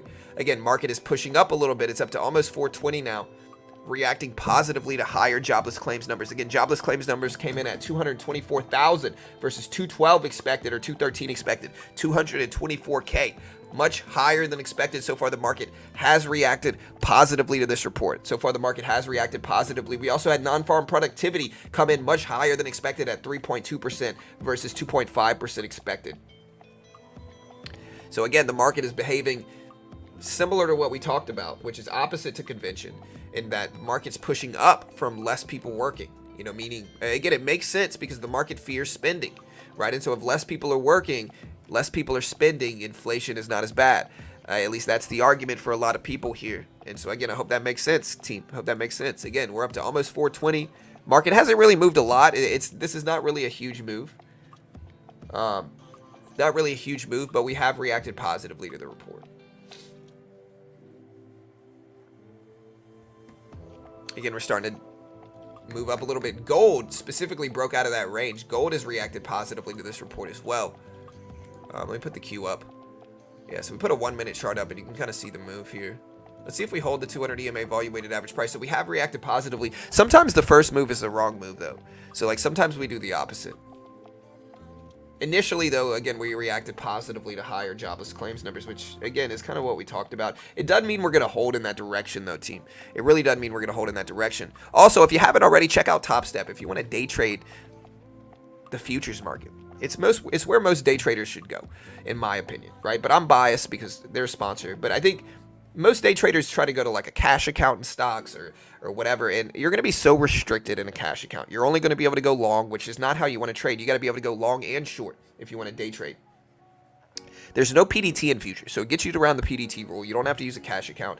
You get instant settlement in futures. It's very similar to day trading stocks. You can buy market, buy bid, sell the ask. Just like stocks, like here's the NASDAQ, which is essentially the QQQ price action in futures. And there's no PDT in futures. I can day trade short. Like, look, I can buy market, sell market, all that good stuff in futures. No PDT restrictions. And Top Step is the most legit funded program in the world. It really is a great way to test your skill in the beginning. Like, putting up thousands of dollars in the beginning as a day trader is a huge mistake in my opinion. Why? Because most day traders lose. It doesn't matter whether you try to day trade futures, stocks, whether you put up 2K, 5K, 20K, you're almost certainly going to lose your first account. And so with that in mind, you can either put up thousands of dollars and probably lose that, or you could try a funded account program. Top Step's the most legit one in the world. What they do is they give you a demo and they test your skill. And if you could pass the test, basically the base one, they give you a 50K demo. If you can make 3K in profit on that demo without losing 2K, they fund you between 50,000 to 150,000, depending on which package you get. If you get the higher package, I think you got to make 9K in that without losing 4,500. So again, very reasonable ratios. And just taking the challenge builds your skill. The great thing about it, guys, is like it's similar to putting the money up yourself. You get 90% split once you're funded. So once you're funded, you get to keep 90% of your profit moving forward after that. But if you lose, you're only out what you pay for the combine. The base one's only $49. If you get the top one, it's only $150, right? And so it's a much smaller loss. It limits your risk. It teaches you how to trade. There's free funding coaches, tons of great resources. They've been around for over a decade. They pay out millions in actual withdrawals. And again, just taking the challenge builds your skill. If you think you're going to be one of those day traders that gets started and immediately just earns riches and rides off into the sunset, you're probably not. Most day traders lose. And so limit your risk. Try a funded account program like Top Step in the beginning. But again, I am biased, of course, because remember, I have no idea what I'm talking about. Understand this rule. And again, they're a sponsor of mine. I'm biased because they pay me money, which I always try to tell people, of course, the truth. But yeah, great way to help support your boy here on this channel. Check out the link. I'll post the link right now. Gold's still ripping up. We do have ISM PMI. We do have ISM PMI data.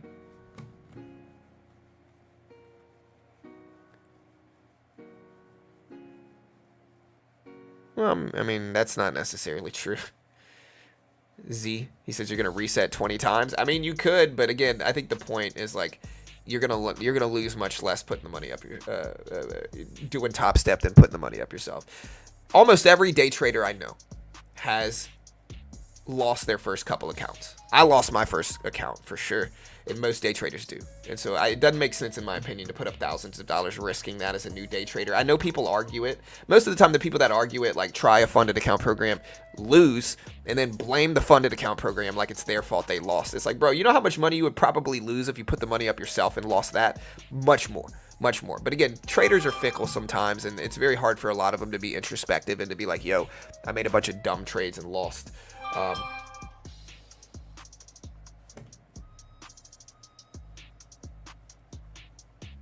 What are the forecasts for ISM PMI? Yeah, we do have ISM PMI. We have Amazon and Apple earnings. Somebody's saying, let's see who's saying it. No, you can't go short with the cash account, Roddy, unfortunately, brother. Somebody's saying, bro, we are not going up. Zoom out. I mean, bro, people always do this. Again, most of the time they're just desperate to confirm their bias, right? I'm talking about relative to when the report came out, number one. Right, and I'm talking about the initial reaction, number one. But again, dude, I could use the same bias to argue literally any direction I want, brother. Any direction I want. If I'm bullish super short term, I could say, hey guys, the market's gapping up. If I'm bearish, I could put up, what, a 10-day chart? Maybe not a 10-day chart. If I'm bearish, I could put up, what, like a 3-day chart and say, see guys, look, let me zoom out here and put a 5-minute chart up. See guys, the market's bearish. I can put a 5-minute chart up if I'm bearish. If I'm bullish, I can put up a 20-day chart and say, see guys, the market's bullish on a 20-day chart. You know, if I'm super bullish, I could try to look for a dip, or I could put up a weekly chart and say, see guys, we're pulling back some, or whatever I want to say. Point is, that last one didn't work, but the point is, we could all isolate specific time frames and try to argue our direction. But again, it just doesn't make any sense. We're talking about short-term price action and reactions to earnings, and I get people might be bearish, and me saying, hey, the market moved up a little bit might make them emotional, and I understand that. But again, I guess the point is, stop being emotional, guys. It's all good. Just because I say the market's going up doesn't mean it's going to. All right, gold is moving up, though. Gold trying to go green on the day.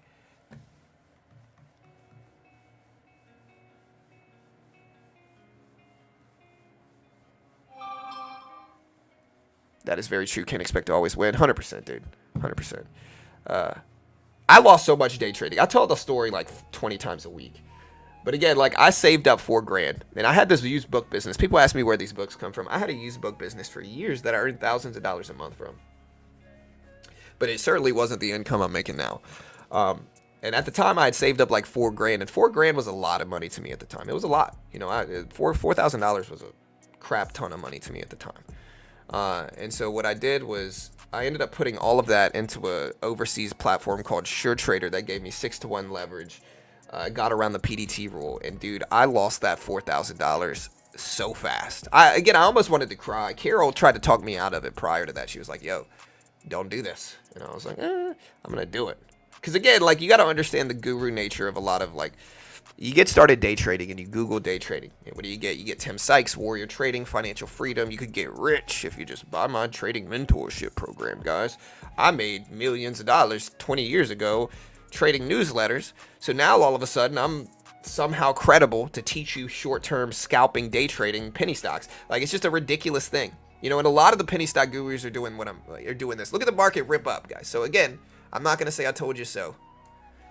But anyways, what a lot of the penny stock gurus are actually doing, is they are taking, and you can see this in like Atlas Trading and those guys, right? They take a low float penny stock, and they've got thousands of people in their chat room, and they'd be like, yo, everybody, I'm buying ABC penny stock, right? But really they bought it 30 minutes ago, and they front loaded into it without saying anything, and they bought tens of thousands of shares of this really low float manipulatable penny stock. The lower the float, the easier it is to manipulate. Then after they front loaded into a heavy position, they announce to all of their following, and they say, yo, everybody, we just bought ABC penny stock. And so what does their following do? Their following piles into that stock. They pile into that stock. They say, oh, you know, and it's like gold rush. Everybody piles into that stock, thus pumping the stock higher. And then they unload it at their following, unexpectedly holding on losses. They unload all of their shares at once, kind of like starting this snowball domino like downward crash in the penny stock they're pumping up, right? And so half the people following end up losing everything, taking massive losses because they've sold huge positions all at once, triggering a crash in the penny stock. And then they make 20 or 30 grand from that, and then they post it to their chat room. They're like, see, bro, I made 20K today. And it's like, yeah, you did, but how did you make that 20K? You know, you're not going to be able to, and they're like, hey guys, I made 20K. Buy my day trading course now. You know, buy my day trading course. I made $20,000. And it's like, sure, they might have actually made that 20K, but it's not how you think they made it. They made that 20K by manipulating a low float penny stock to their following. They didn't make it from skill and actual day trading. And again, that's the course they try to sell people. They say, look, guys, you can find financial freedom. Look at me. I made 20K today. You know, and so, of course, people that see that, they're saying, hey, I want to make 20K. Like, I'd love to make 20,000 in a day, right? But you're not going to be able to because you don't have that big of a following, you know? And that's what happens in penny stocks a lot. Again, you see it with Atlas Trading. You see it with a lot of these dudes. And they're just manipulating people, taking advantage of their following.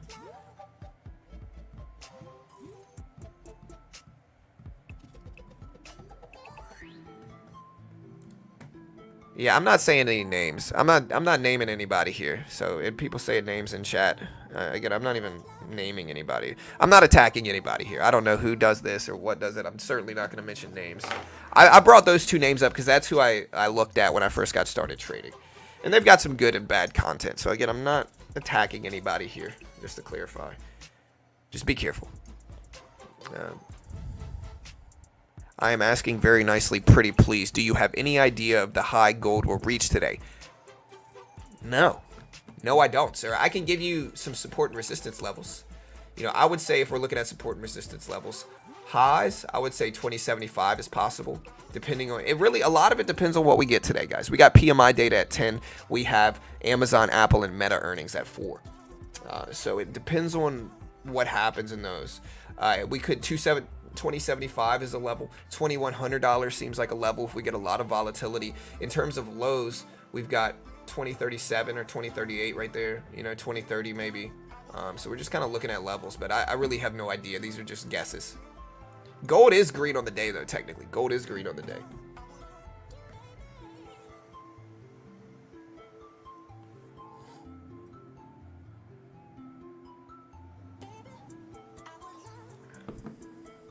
Hey, nice Jay. Congrats, dude.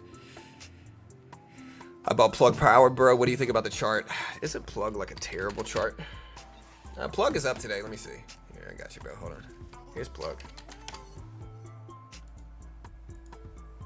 I get Plug up to 445s. But when you zoom out here, I guess Plug is not the worst. Oh, wait, never mind. Oh, yeah, never mind. This is a terrible, terrible chart, dude. Terrible, terrible chart.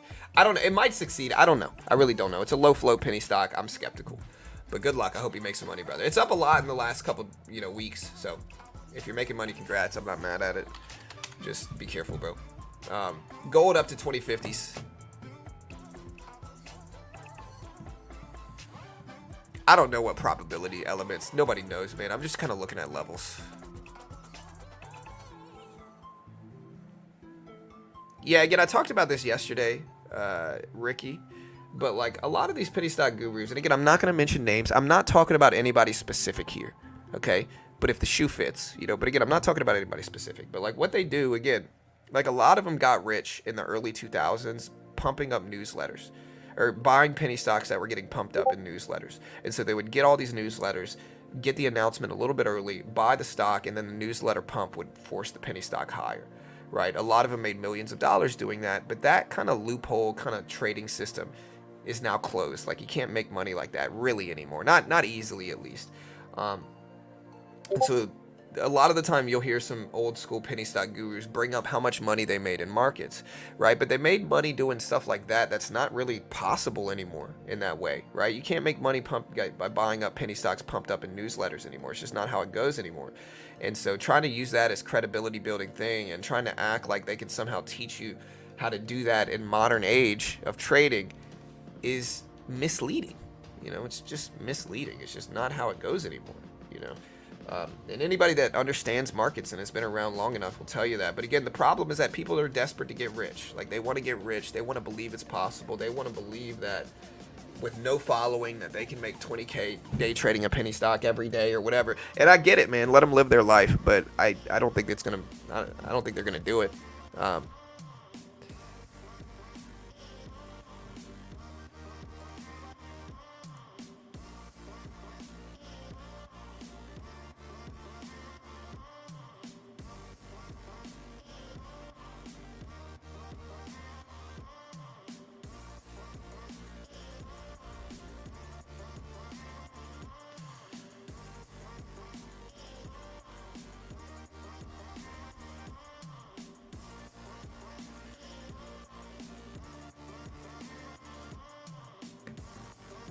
Should I change my name from beginner trading? Pawn sending me a conversation. Should I change my name from beginner trading? What are some good names? I could go with just BT trading. Or BT. But I don't know.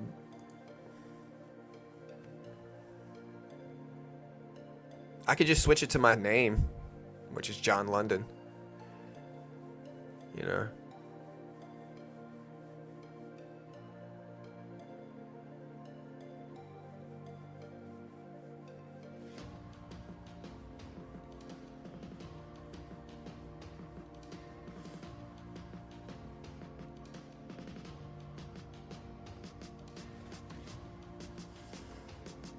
Again, I'm going to say this once, and I said it again the other day. Filters on social media are out of control, bro. They're out of control, dude.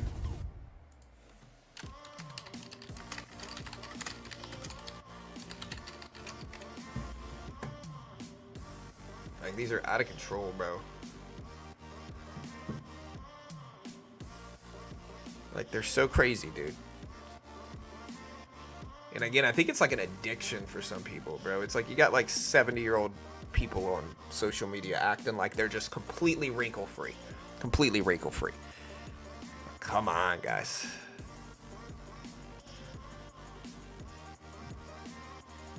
Economic trader. Yeah, maybe.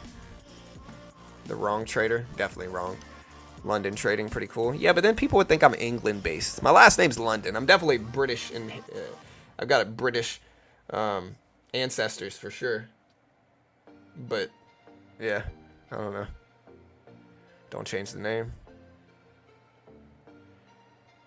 No, because you really do help beginners and always have, always will. Yeah, that's kind of why I've kept it. Yeah, you have a cool, good name. What, John London? I'm guessing, or beginner trading? Intermediate trading? B-level trading?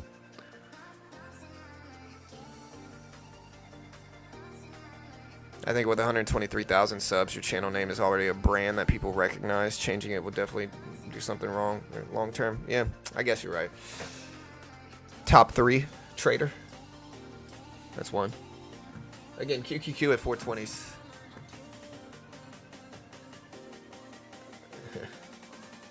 Economical, John.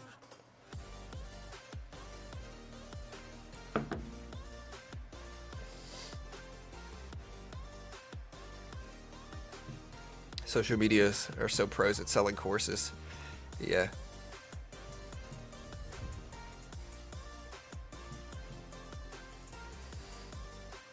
Waving hands, trading.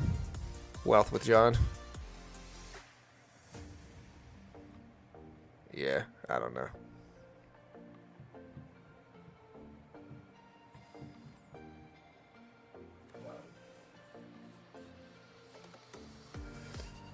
All right, so again, markets have mostly reacted positively to more people claiming to be out of work.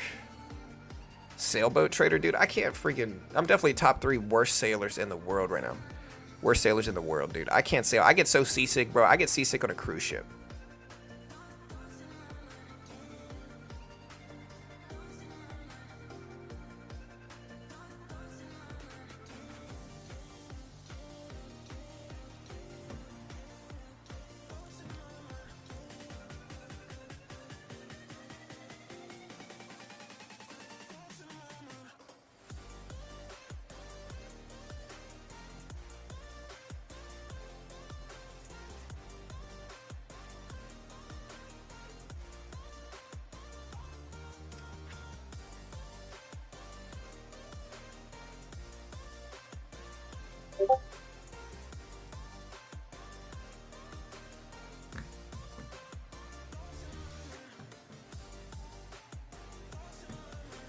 Yeah. Your name is good for the algo. I guess so. It's one of the best channels for economic news and trading. Real News by John. What's your definition of penny stocks? Most traders classify a penny stock as being under $10 at low float, right? Like, we're not talking about actual literal pennies. We're talking about low float pennies.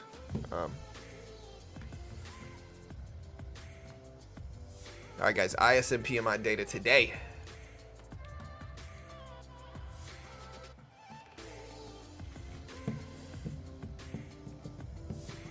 Yeah, it's kind of crazy, dude. Yesterday we grew by over 1,000 subs alone. Over 1,000 subs just yesterday alone. I'll take it.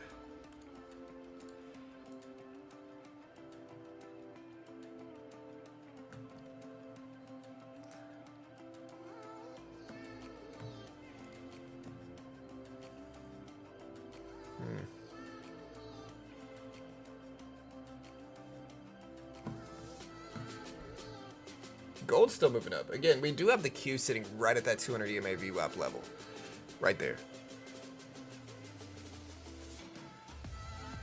Single woman owned 2.7 million more homes than their male counterparts. Why do you think that is? Honestly, I think that's probably because of divorces, and most of the time they get the house. You know.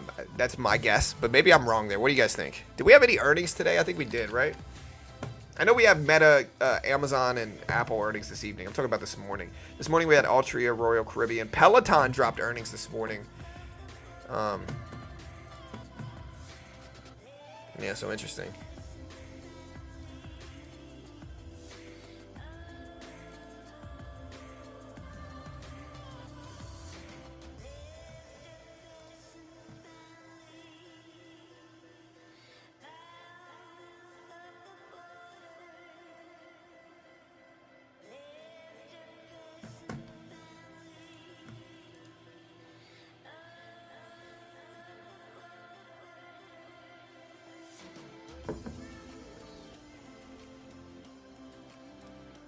All right, team.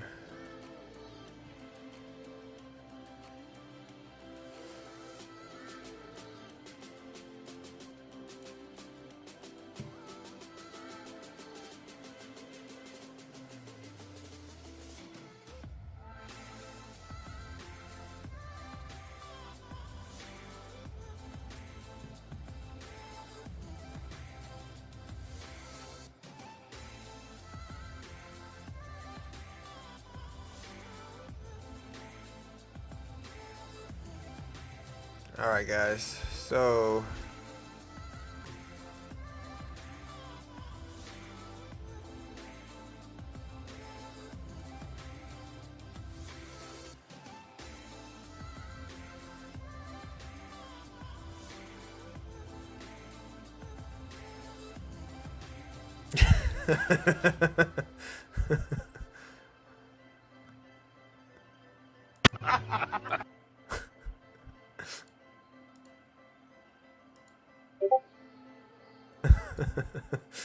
oh, dude, that's funny. That's funny. Social media is hilarious sometimes, man.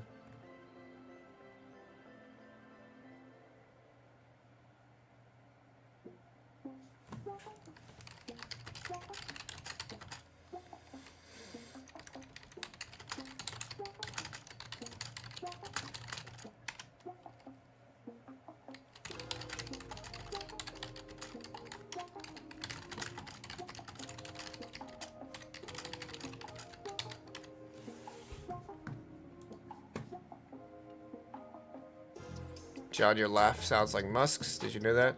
Yeah, my wife always says I have a little girl's laugh.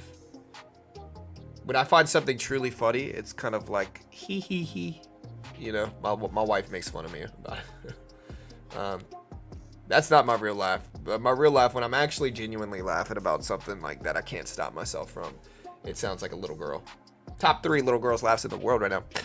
If stock has a big market cap but low stock prices, it's still easy to manipulate. No.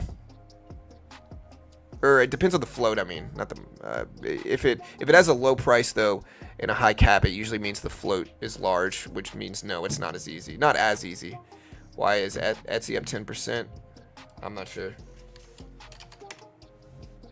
Earnings potentially, I'm guessing. All right, so Bank of America pushes back their first rate cut forecast to June, and previous it was March. Let's see this news coming back up.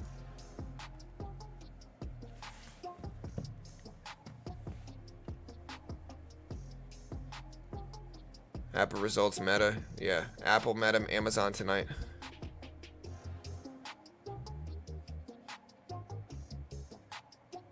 I got the kids.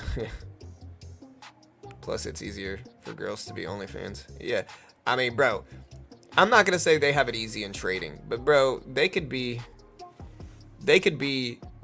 the worst trader, but if they're female, they're gonna get views, they're gonna get streams. They could be they don't even have to be necessarily attractive, you know. Like, I'm not gonna be specific, but you know. And they'll just kill it with views, getting much more than me. You know, I gotta get Carol in here and just start having Carol, you know, throwing Carol in every thumbnail, you know, living life. Are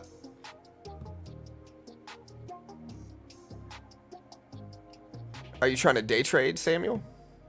Honeywell.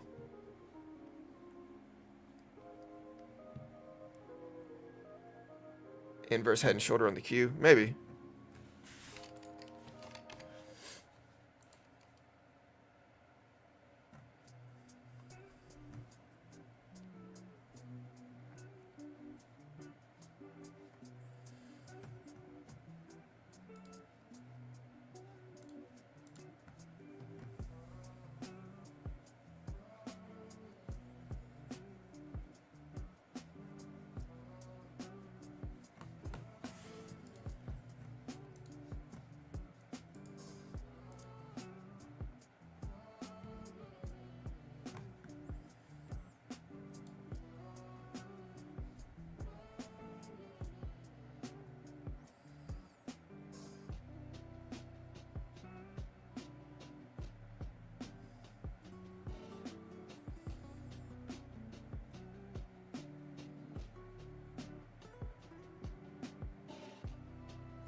Why is there no voice chat on the Discord server? Because it's too hard to vet people in voice chat. Most of the time what ends up happening, like, you get people a lot, like, for whatever reason, man, people think that they're going to be able to come to my stream and just be nice and get free promotion. And like, I get it, I guess, but it's like, that's not how you grow on social media. Like, if you're trying to get, again, what happens most of the time, we've had voice servers, we've opened up voice servers. What ends up happening is like, you get some people that just sit in the voice server, wait for times where they think I'm not around, and then just start promoting themselves.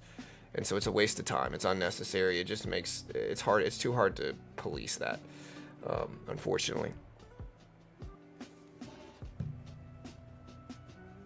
I'm in Tesla shares. I've been in Tesla shares though. I'm not really adding anymore to my position. I'm just kind of sitting in it. All right, guys, we got gold dipping down again. Still pretty flat day. We still have Apple, Amazon earnings today though. Meta earnings, pretty big day. Yeah, there's a Discord. Check it out. Here's the Discord link.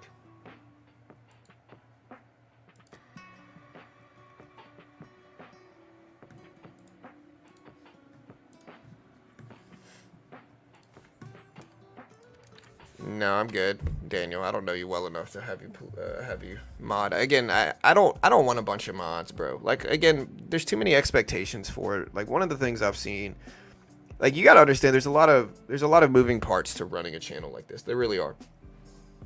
And so it's like, historically, people have asked to be mods on the channel, and I've let them be mods, right? But it's mostly because they asked to be mods, or they volunteer. They're like, hey, I can mod for you for free. You don't have to pay me. I just like the community. I want to help support it. You know, let me be a mod. And if they're regulars, and I've seen them a lot, you know, that's usually sometimes when I'll be like, sure, if you want to mod, sure. The problem, though, and what's consistently happened with them, not all of them, but what's consistently happened with a lot of them is that, you know, maybe they're not where they want to be in life. Like, maybe they're struggling to earn money, and then like they end up just kind of coming at me sideways one day saying, oh, I've done all this work for you and you got to pay me money, or you got to do this or help me grow or whatever. And it's just kind of like, look, man, I never asked for most of them. Like, I never asked for a lot, like, people to mod. And I always tell them, now it's something that I tell anybody that works for me. I say, look, you're never going to own equity in beginner trading. Like, you'll never own equity in this. Like, I'm never going to give you equity percentages. It's just not something I'm ever going to do. You know, and so if you want to come on my stream, I'll give you a shout out. You know what I mean? If you want to be a mod, great, you know. But, like, my channel's not big enough to be able to have all these people on my payroll. And we just don't need to. Like, I can run the entire channel myself, you know. So, like, I can run this whole thing myself. With the help of Pawn. Pawn helps, but I pay Pawn pretty well, you know, I think, considering all things considered. And, you know, he's the only mod I really trust right now. But it's just, again, there's just a lot of moving parts, man. People don't realize. And I think sometimes people struggle or whatever, but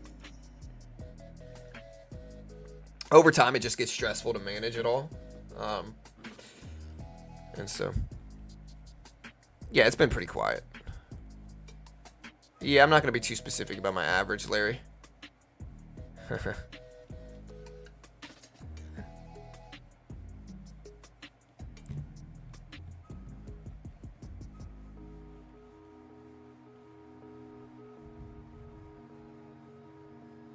Yeah. Yeah, it's been pretty quiet. What's up, Manny? Degenerate, I love it. First. I found your site because I'm a beginner. The other names sound pretentious to me. And I think that's the point, man. Again, it makes it really hard for people to critique the channel. Like, people coming along and say, like, bro, you suck at day trading. You've lost X amount of money. Like, you suck, dude. It's like they can't really touch me in that way because my channel's called Beginner Trading. So if you're coming to a channel called Beginner Trading and you're getting mad about trades that aren't perfect, you're just trying to start stuff, you know? Yeah, it has been nice. What's up, Trap? I mean, it'll look rough in the portfolio, but I'm patient and confident long term. I think my average is 220. I averaged up from 160 recently. Hey, good luck. Tesla sitting right around 190s right now. The question, I think the big level for Tesla is 200. You know, again, guys, we talk about the 200 EMA VWAP bounce. And can you see why? I mean, we talk about this level all the time, and I hope you guys see why. Like, look at this. Nice bounce. Nice bounce. Nice bounce. And so, again, if you're not watching the 200 EMA VWAP level, you can see it here on the chart, too. You can see it on the SPY. We fight our way back up, pull back to that level. Boom. Get a nice little bounce. I see this. I see this pattern a ton. It works really well.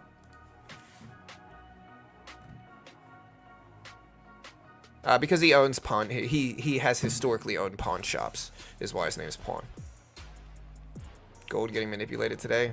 What's your justification for thinking that?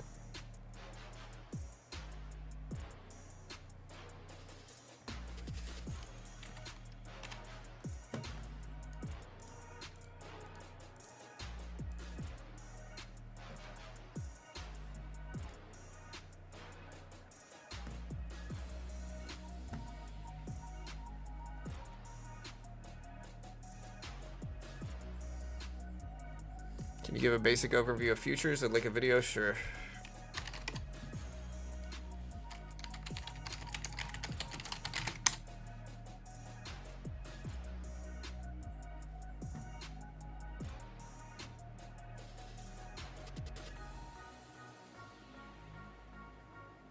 I got a futures video somewhere. I don't know where it went. I gotta find it.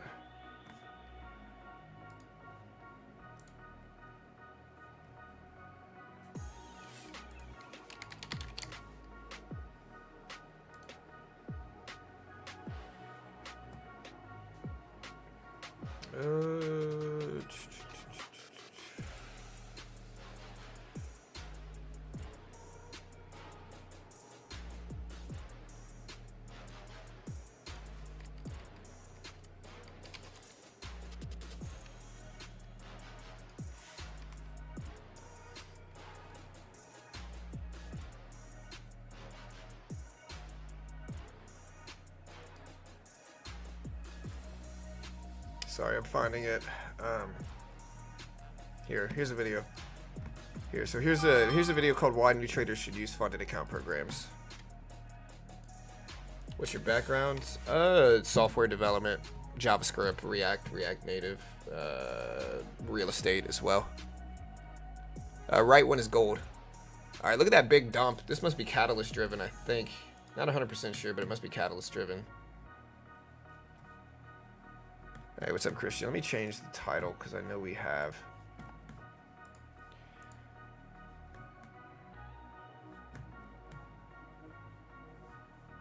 We got PMI data coming out.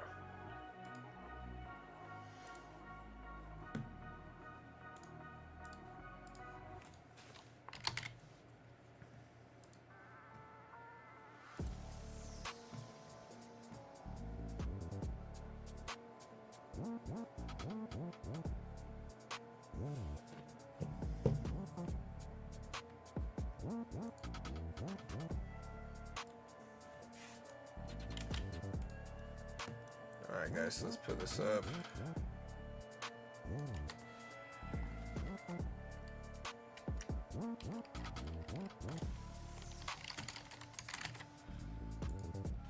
Alright, so we do have ISM PMI data team.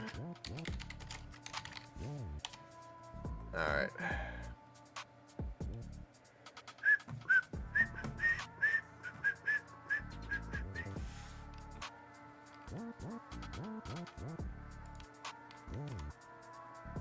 Alright, so look at this big dump.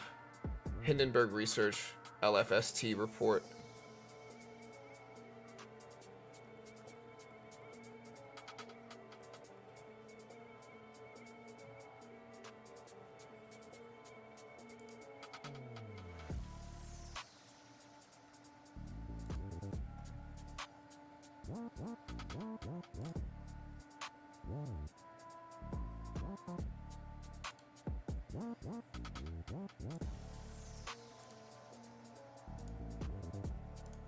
Alright, team. Sorry, we're doing ISM Manufacturing Index.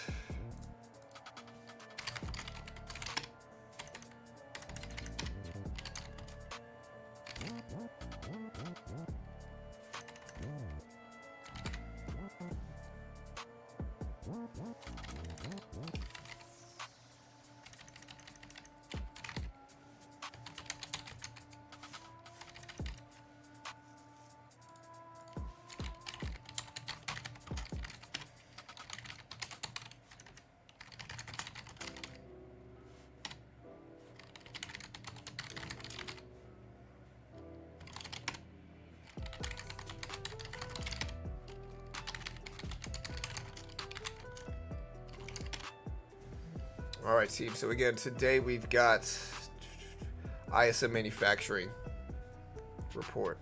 So ISM Manufacturing live.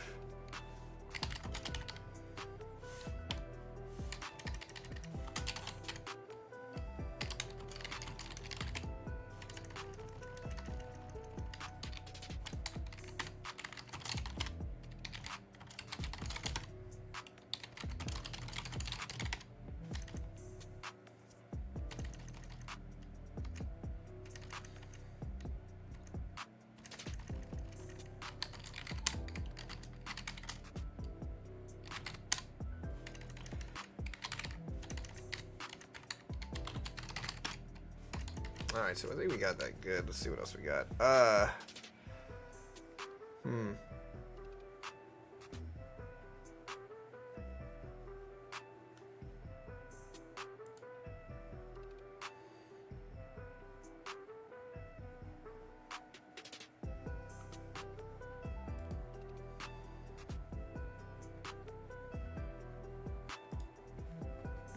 right, so this should be good.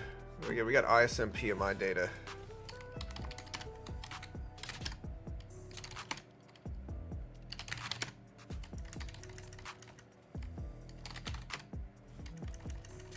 There we go.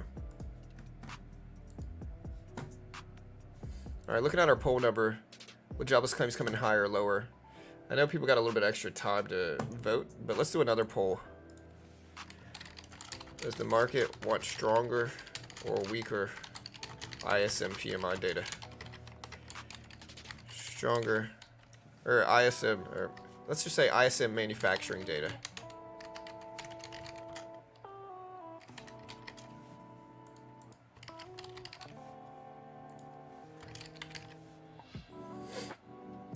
Vote on that poll. Let me know how you feel about it. The Q up to 419.40s, guys. 419.40s.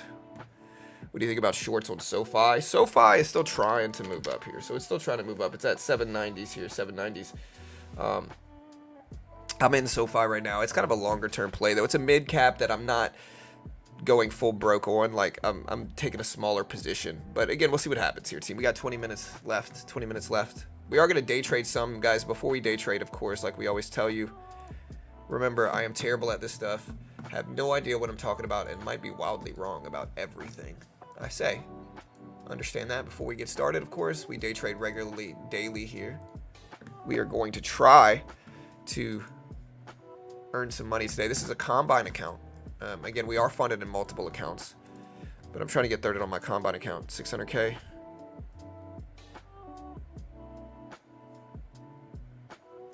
All right, guys, you guys ready? We got gold on the bottom right.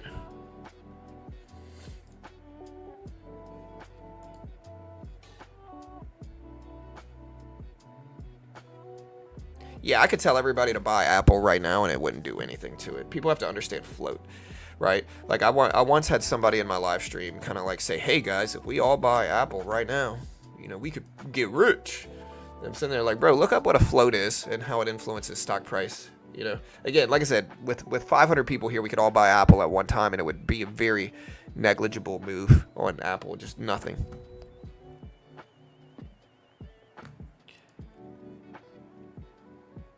All right, team. What else we got today?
All right, guys, you guys ready?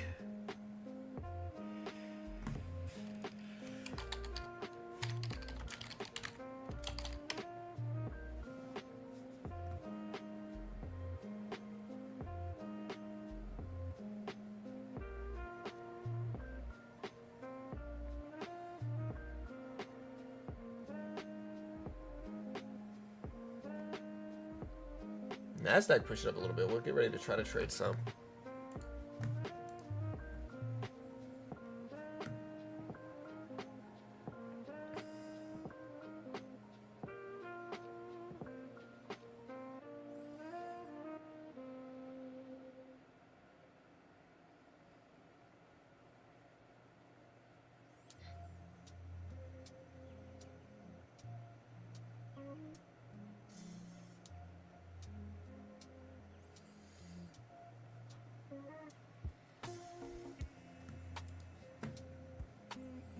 Do you have any thought on non-farm payroll number for tomorrow? Yeah, non-farm payroll numbers are expected at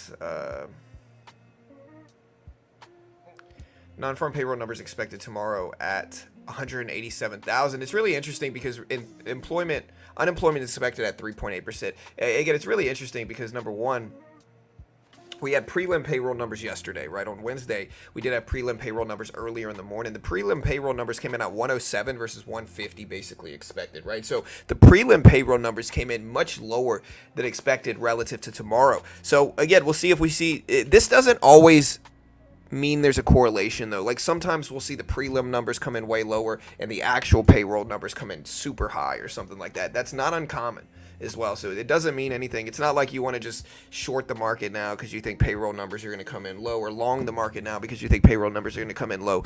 We really don't know what the numbers are going to be. They're expected at 187 though. 187. Unemployment expected at 3.8%. Private non-farm data expected at 155,000. So again, we'll see what happens with payroll numbers.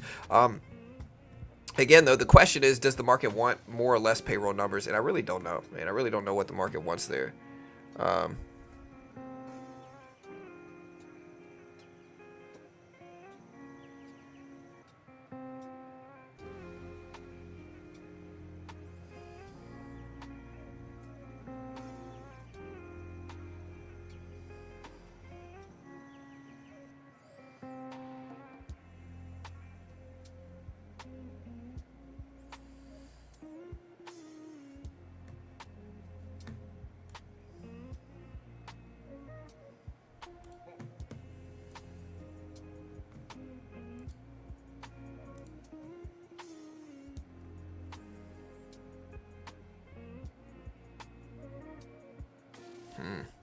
All right, so again, market's still very flat from jobless claims. Gold, though, guys, gold up to almost 2065. Gold is at a really nice resurgence and strength. Last time they were actually correlated, and your prediction on Friday was spot on. Hey, thanks, Stefan. Yeah, I mean, we've been getting a lot of these economic reports predictions correctly. I know we've gotten like a bunch of the CPI reports right in a row. And again, I kind of feel like, honestly, I'm kind of nervous for the next CPI report because I've gotten like four CPI reports correct in a row, right? And somebody said, oh, well, there's only three options. That's not true at all. CPI could come in at 3.5, 3.4, 3.3, 3.2, 3.1, 2.9, 2.8. Like, they could come in as so many different things that we've gotten four right in a row. I would love to pretend like it was just skill, like I'm some talented predictor. Super lucky, in my opinion. I think I'm just super lucky. Can we have a countdown timer? Yeah, my bad. I don't even think I did a timer earlier. Yeah, no, I did. Yeah, I got you. Hold on. All right, so for this data we have, this data drops, the big one drops in about 42 minutes. Wait. Yeah, the big one drops in about 42 minutes. So again, we'll see. Market's still kind of sideways and flat. Hey, y'all hit that subscribe button, team, as well, guys. Again, I'm still pretty pumped, dude. We had our largest stream ever yesterday. Our largest stream ever. We had more views in yesterday's stream than we've ever had for any stream. We've had basically 50,000 views in 2 hours on our FOMC stream yesterday. We had thousands and thousands of people watching it live. It was fun. You know, again, today we got Apple, Amazon earnings as well.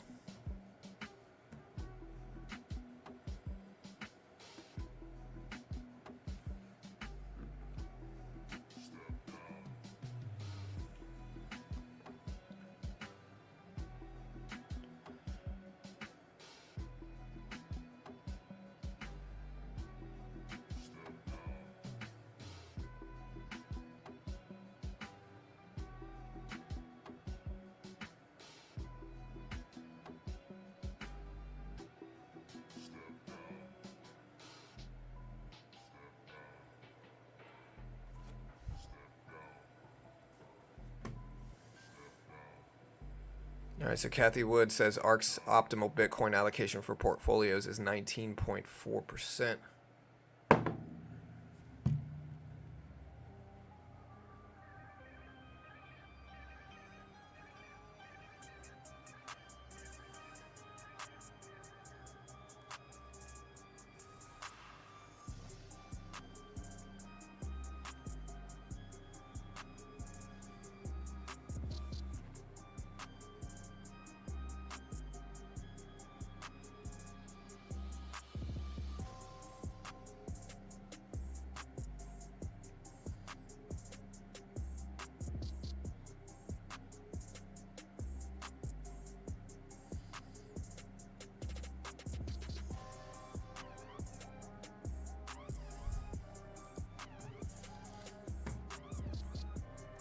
You have a graph of how your subs have increased over time? Yeah, somewhere. Yeah, yesterday we grew by over 1,000 subs too. It was fun. We did grow by over 1,000 subs yesterday. We're all the way at 24.1k subs too. But yeah, if you want to see my subs growth over time, let me see if I can find it. There it is. Okay, yeah, I found the chart. So subs growth. Look back at lifetime.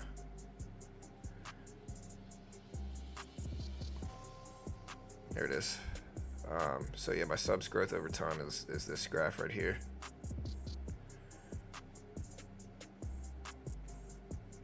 This is weird. Yeah, so my channel's got about 10 million views as a whole, which is pretty dope, dude. I like that. 10 million sounds like a good number, man. You know, people have to understand, like, you see kids' channels and stuff like that get hundreds of thousands of views all the time, and it's like, there's a difference. Like, there's a difference. Like, I make so much more money than kids' channels per view that, like, a financial channel can have much less views and still earn more, you know? Like, people a lot of the time look at, like, Logan Paul and correlate, like, his views with mine and stuff like that. It's just a different thing. I mean, he certainly makes way more than I do, but still, it's been fun. It's been fun growing a YouTube community like this. You know, and I think what the future is, here's my sub graph over time if you want to see it. This is kind of the nature of YouTube, though. It really is. Like, this is how YouTube goes, bro. Like, a lot of people give up here. This is a very hard time. Like, to consistently put in work day in and day out, experiment, figure out what works, figure out what people want to see, is very difficult. Like, very difficult. But eventually you learn, and it clicks, and you start to get better and better and better at it, and that's when you start to really grow like I have over the last few years.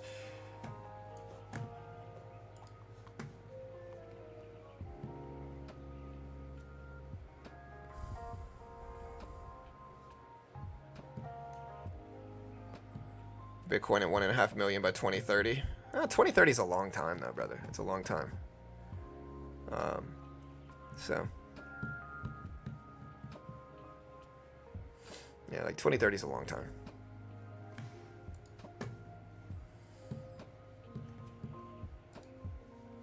All right, guys. Remember, we got ISM manufacturing PMI day. We got Apple, Amazon, Google earnings, or no, Apple, Amazon, Meta earnings today. Big day.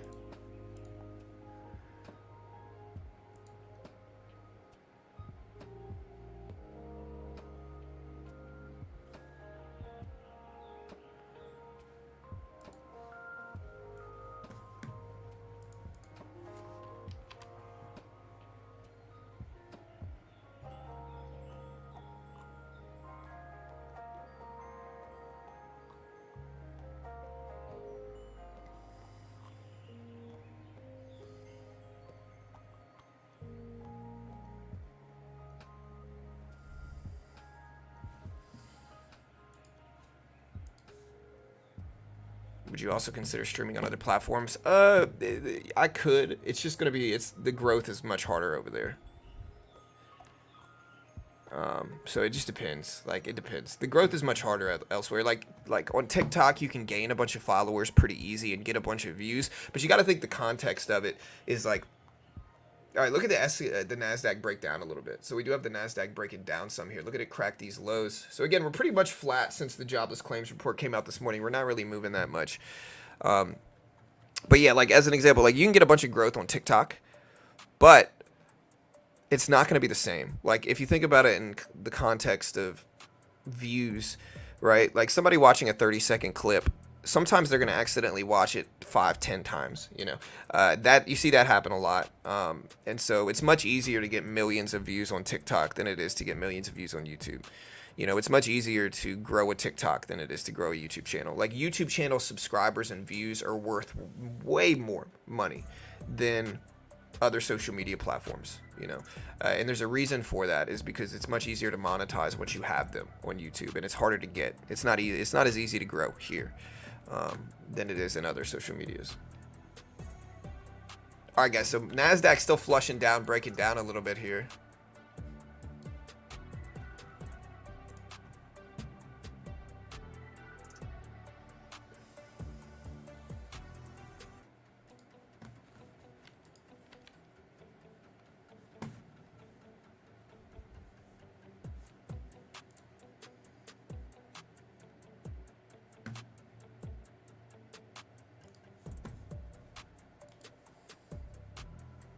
All right, so they were popping up a little bit.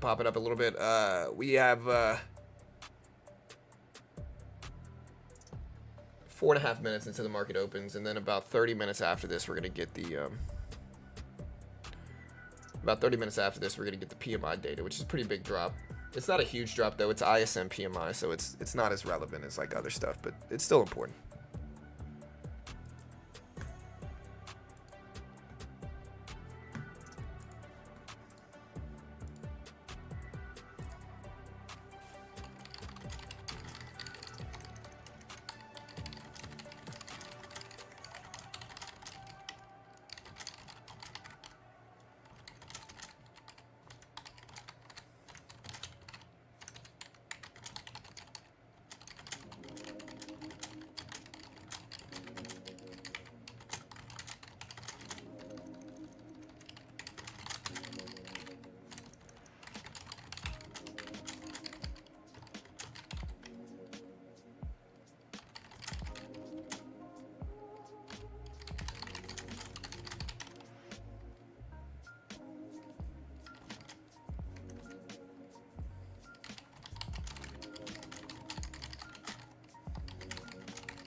All right, guys, so again, we do have a little bit of a breakdown of the NASDAQ. Gold still pushing, it's at 2060s. The Q pushing at 420s.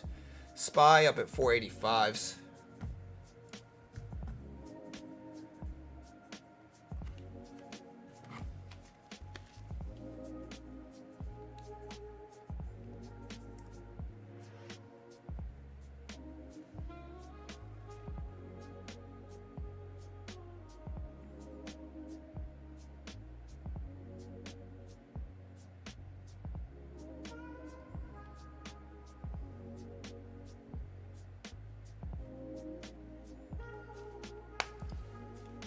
NASDAQ still dipping down. Look at gold, though. Gold up to 2065s. The SPY still up there. Again, let's take a look at Apple. Apple at 185s. Let's look at Meta. Meta at 395s. Let's take a look at Amazon. Amazon dipping fast. This is probably going to drag the market down. Look at Amazon drop quickly here. Let's see if there's a catalyst for Amazon. Amazon's what's dragging the market down some, it looks like. And again, they do drop earnings today. All right, so there are some macro foreign policy stuff going on. The U.S. has reportedly approved plans for strikes overseas, is what I'm showing here. According to CBS. And look, there's Amazon dumping down. Again, this is Amazon dropping right now. Amazon dropping. SPY's kind of following with it. The NASDAQ dipping down some as well.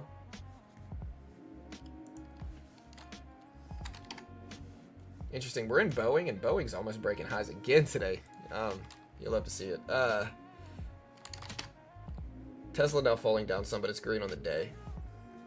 Very volatile day for all this stuff, too. We're green again on the day in equities, but not as green as we were earlier this morning. I think gold is a good long-term inflation hedge. Short-term, it's volatile, and short-term, we can have flat decades and stuff like that. But when you zoom out on a macro level, Gold's generally one of the better performing inflation hedge assets that you can get. Again, though, generally, it's not always. All right, guys, here's the market open. We got 45 seconds.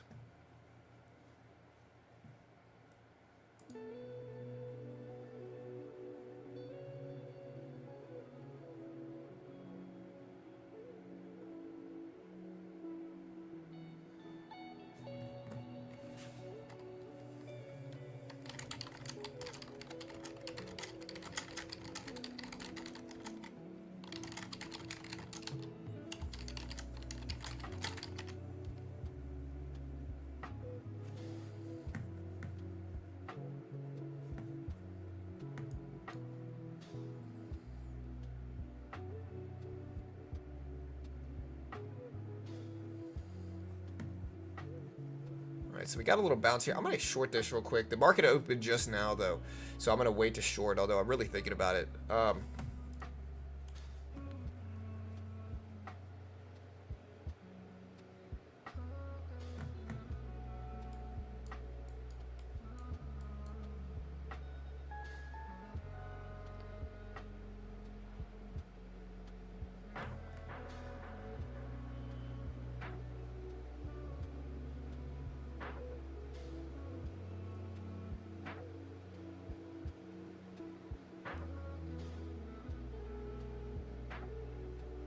So we are bouncing up a little bit on Amazon. Look at the SPY move. SPY ripping up. Equity's moving up too. Let's see what it is. Tesla moving up some. Microchip's trying to move up some as well. I would usually short into this type of move, but I'm going to look for what blue chips are doing first. Like Apple, Amazon, Meta, Tesla. Yeah, let me see if I can short this. I'm gonna short this right here. What? What? How did it fill me right there, dude? Did anybody see this? It literally just filled me at the worst possible spot it ever could. I guess I'll add to this. Look, I just added 2 contracts and it was the same spot. Whoa, dude. Okay, something is off here. I'm gonna cut out of that, dude. It better not have counted that as a loss. Okay, it made it 25 bucks, dude. All right, yeah, this here. I'm gonna reset Quant Tower because that was off. I don't know if anybody saw that, but that was off. My short would have worked too. The market's flushing down now, which is weird. Nvidia was dumping down, dragging the market down. Tesla falling down some, so the short would have been lovely. But did anybody see that? Like, it immediately filled me down like huge amounts. Tesla's starting to bounce back up, though. Gold's still moving up some, too. Yeah, Fed rate cut is going to be bad for markets, almost certain.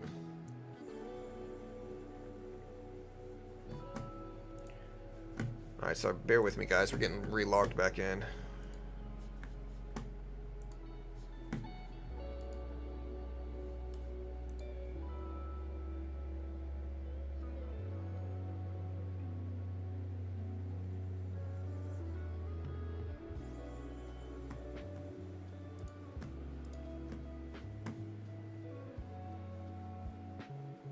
Yeah, I don't think it was lag. Here, I think we're back. Let's see if it credited me for that loss. It shouldn't have. You know, because again, it was immediately like the low of the day is where it said it filled me at. So unless either my price action was wrong or theirs was wrong.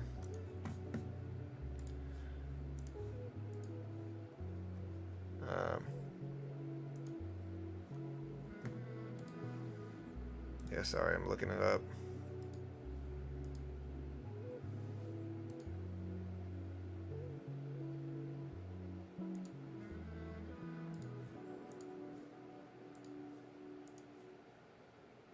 Okay, yeah, so it only counted it as a $25 loss. A $25 loss. So, yeah, it didn't credit me with a huge loss. Let me make sure we're still good here. I'm going to put this up on screen, and we'll get back to trading it. But, yeah, that was weird.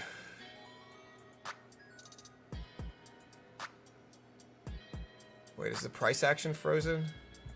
Whoa, dude. That's a 1-minute chart. I'm going to have to use... Here's a 5-minute chart.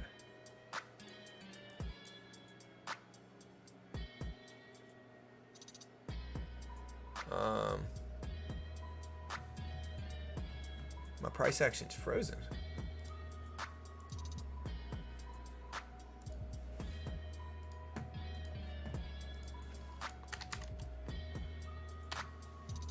Yeah, let's try the E-mini now, I guess.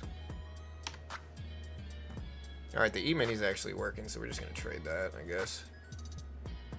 Nasdaq's acting off. Alright, so bullish action and everything here, guys. Bullish action and everything.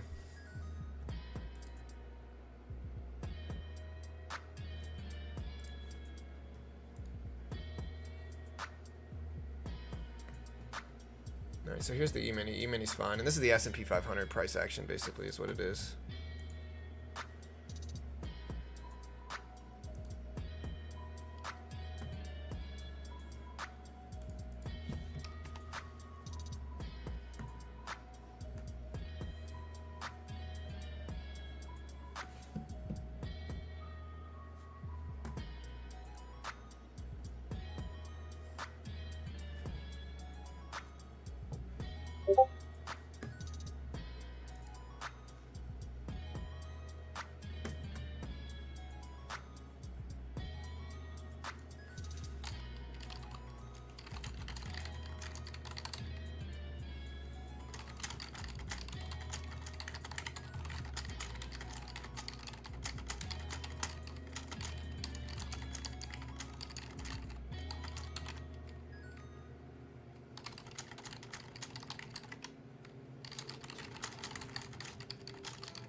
Alright, so the E-mini pulling back a little bit. I kind of want to buy the dip because look how strong Amazon is right now.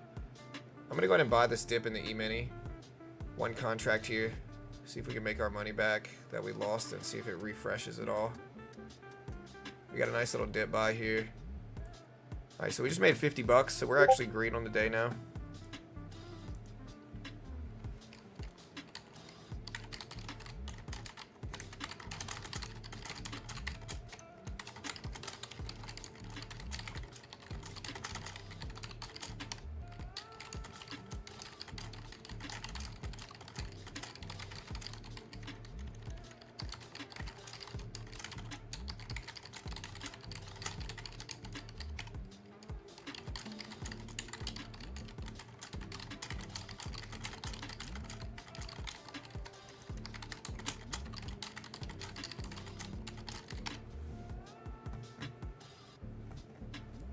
Alright, so we got a little dip. We're slightly green on the day here. Watch AMD though. AMD is dumping down. Tesla broke the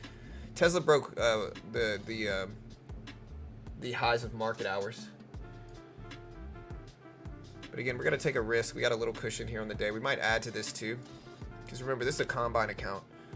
I've said this a bunch of times already. This is a combine account, so we can take larger risks and play with it. We built up a cushion of $1,000 or so over the last 2 days. Yeah, we've got a cushion of about $1,000 bucks. All right, we took half off there, locked that in. We're up another 50. I'm gonna go ahead and cut that in. Again, we're just building up a small profit, so we didn't actually make any on that first profit. We're up about 75 on the day though, 2-to-1 win loss.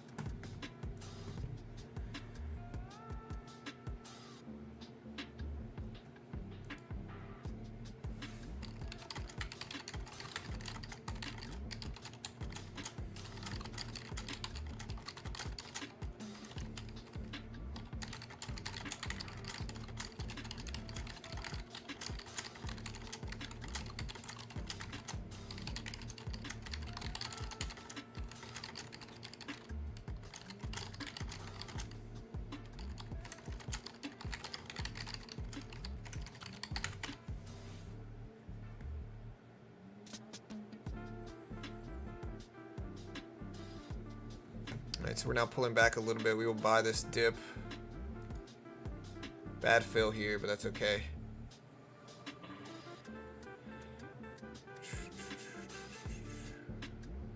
We'll add to it as well, but then we're giving back all the profit we just made, which is fine because it's a combine account. We want a big bounce, retracement bounce back up to the highs though is what we want. I'm going to use this low as a level, and then we're going to take a larger risk here, see if we can catch anything. I'd love to trade the NASDAQ instead of the E-mini. The E-mini's kind of choppy, but like for whatever reason, the NASDAQ isn't working as well today. Amazon looks good, starting to break highs. Let's see if everything else can start to follow it up. The only problem right now, though, is AMD and NVIDIA are weak. Apple's up, though. All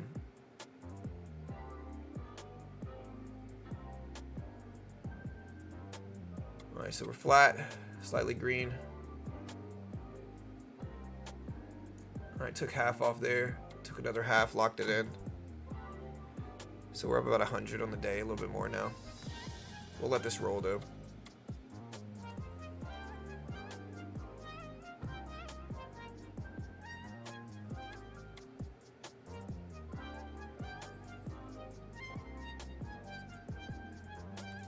All right, we're gonna go ahead and lock that in just to build up the cushion on the day. So we are now up on the combine account $126, 126 bucks.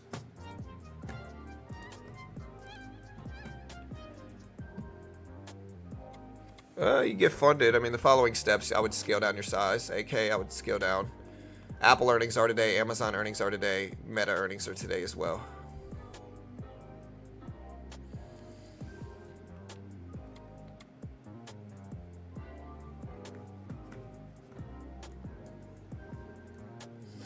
Yeah, my equities portfolio doing okay. Like, here's my P&L on my stocks. So we are up a cool $150 today or so in our equities positions.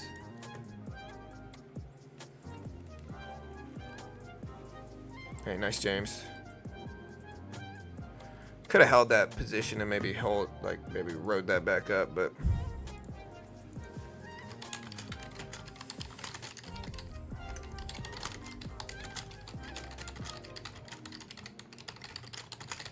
all right. So expectations are for PMI data. Expectations are for 47.2, and this drops in 20 minutes.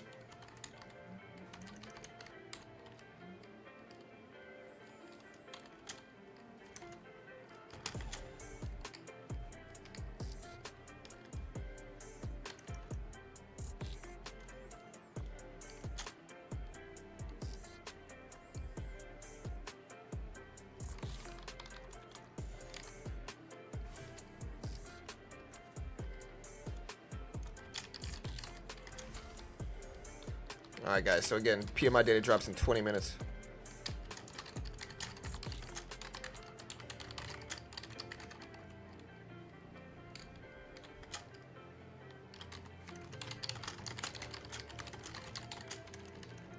All right. Does the market want stronger or weaker manufacturing? Again, we'll put this up on screen. Looking at our poll numbers here, we did do a poll. 61% said the market wants stronger manufacturing. I don't know if I necessarily agree with that. I think the market might want weaker manufacturing. Let me see if the NASDAQ is back up and running here.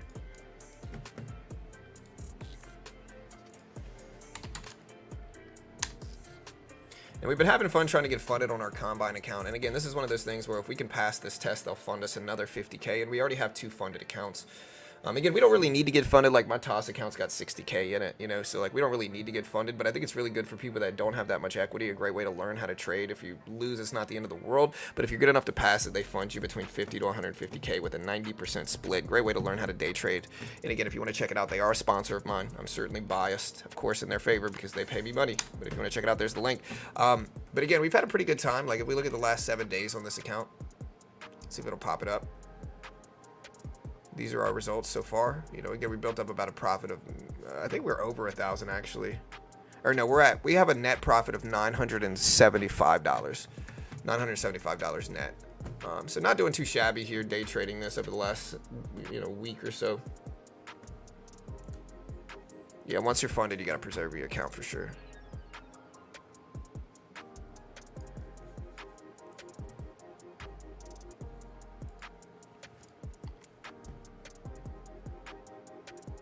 Again, hit that subscribe button. We need 9 more subs left to break 100, 24.100.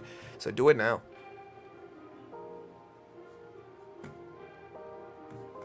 The last 2 days, we got 75,000 views on this channel. You love to see it. Tesla rebounding a little bit right now. Again, I'd love to trade the NASDAQ. What's the Dow looking like today? Maybe I can trade the mini NASDAQ here and play with that.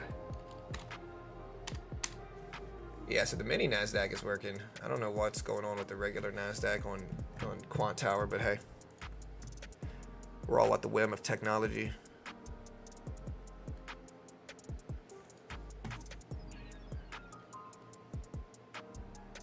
Yeah, so we do have S&P Global Manufacturing PMI in 1 minute. So we do have that. I forgot about that. Yeah, so that is expected at 50.3. 50.3. Drops in 20 seconds, guys. Hit the live button next to the play button. Make sure you're fully caught up. This is not the big report. The big one, guys, is ISM PMI data at 10. But again, this might move markets a little bit. We got 1 minute. Or we got about 10 seconds here. 9, 8, 7, 6, 5, 4, 3, 2, 1. And here's the report. 50.7, guys, slightly higher than expected for manufacturing PMI. 50.7 for S&P manufacturing PMI versus 50.3 expected. So slightly higher than expected here for S&P manufacturing PMI. ISM PMI data comes out in 15 minutes, though, and that's the big release. Gold's still trying to break highs. Amazon trying to break highs. SPY is right up there, although the NASDAQ is dipping on this manufacturing data. Big breakdowns here, big weakness. I'm going to buy this dip. This is the regular NASDAQ here, so we're going to add to it. Add to it. There we go. Take half off, lock that in. Lock that in. So we just made like 50 bucks trading micros. You know, we're up about 160 on the day. Just playing around in this combine account, guys. That's all we're doing.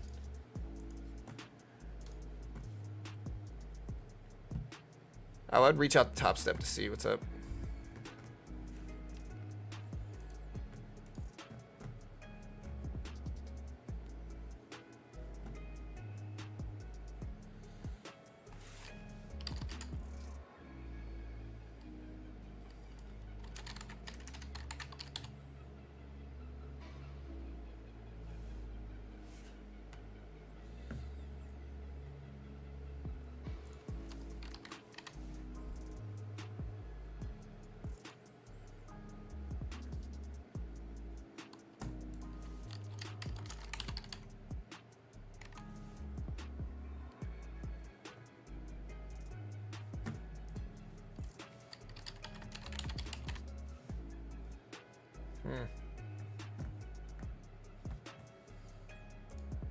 Alright, so we're going to add to this, try to get into another little trade here. Try to build up a cushion on the day first.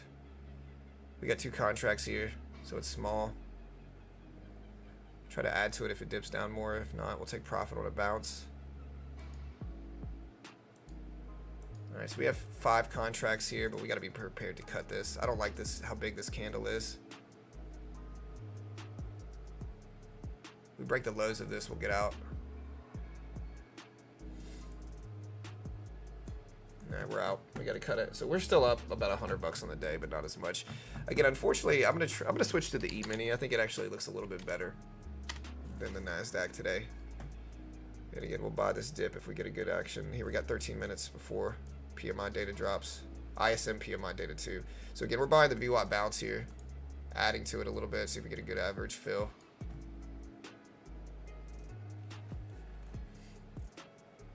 We got a little bit of a cushion that we can play with on the S&P. Completely flat on the day right now.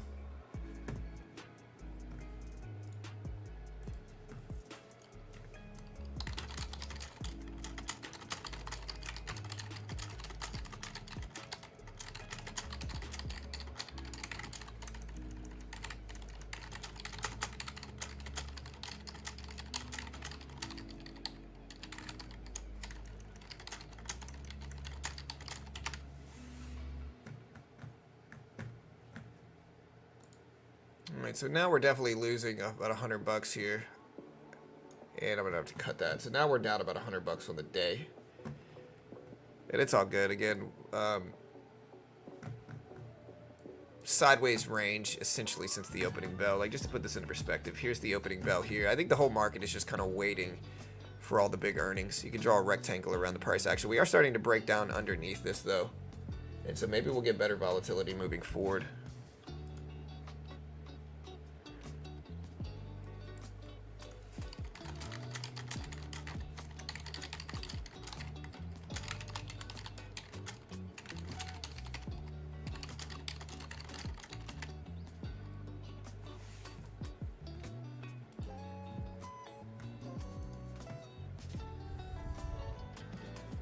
My audio is bad?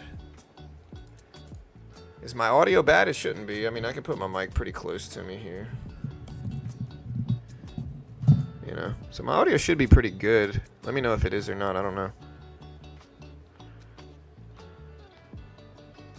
Yeah, I mean, everybody knows I overuse ripping. But yeah, 50.7 is what came out for S&P manufacturing PMI data.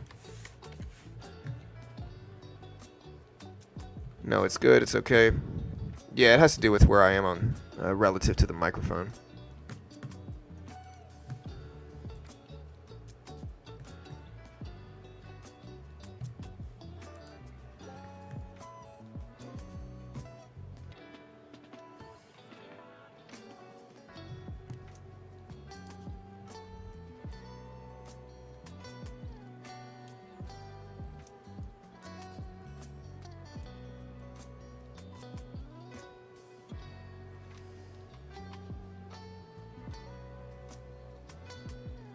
All right, guys. Hey, we do have jobless claims numbers today.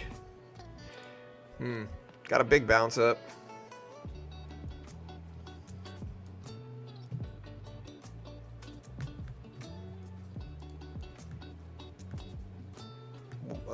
One minute left.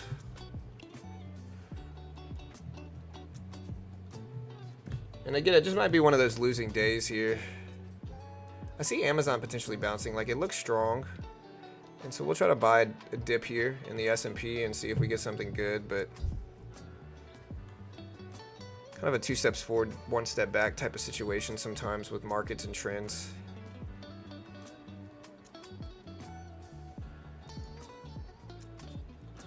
There we go.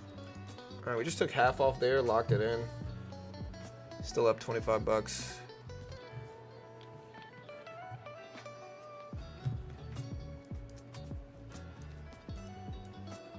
Question is, do I want to add to fix my average again and use this low here as a risk level? Maybe I should have. Get a high the day rip hopefully here. There we go. All right, so we're just gonna go ahead and cut that. So yeah, we're down like 30 bucks. We're basically flat on the day, which is not too bad.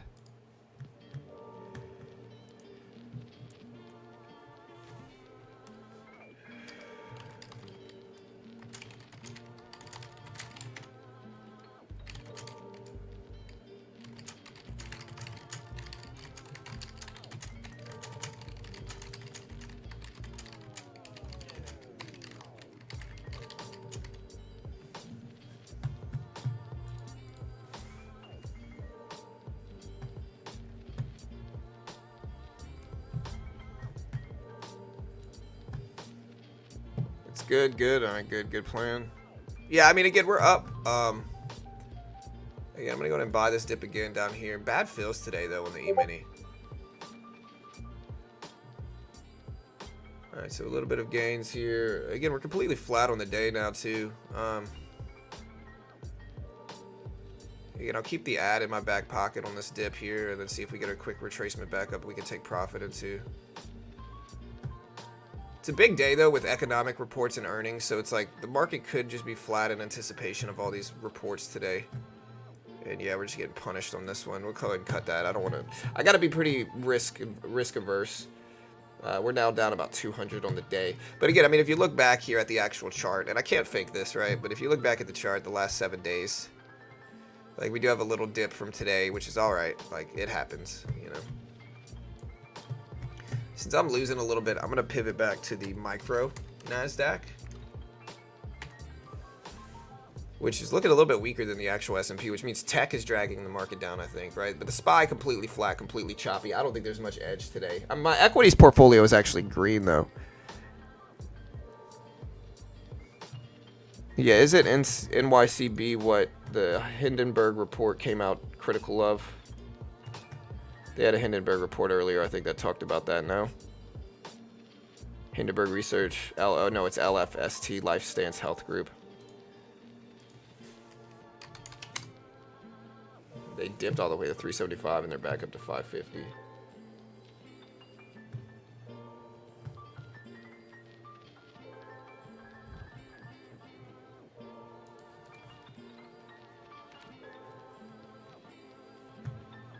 I wonder. I mean, I get you got to question how good of a business that is hit for Hindenburg. You know, you create a social media following, critical of companies. You front load short into those positions, put out the report, profit, right off into the sunset. Yeah, I mean, most of these are terrible penny stocks. The only problem though is like I disagreed with their SQ prediction, and I made money on SQ buy in the dip after they dumped it. So I mean, I don't think they're always right, and I think I guess it's probabilities.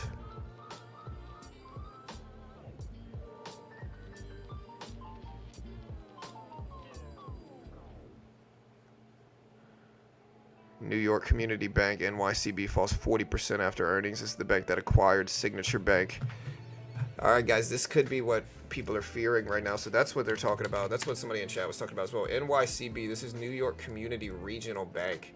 It is dumping down today. Dumping down. I mean, it was a penny stock to begin with, but still. Is this the start of another regional disaster here? This was after, guys, they dropped huge percentages yesterday. You know, look, yesterday they dropped all the way from freaking $10, $10.50 all the way to $5.50. So they dropped 50%. They're back down to almost $5.50 and looking even more weak. They ended up rebounding a good bit back up, but still, guys, y'all just be careful today. Regional bank woes are on the horizon. Big tech earnings could dump everything down.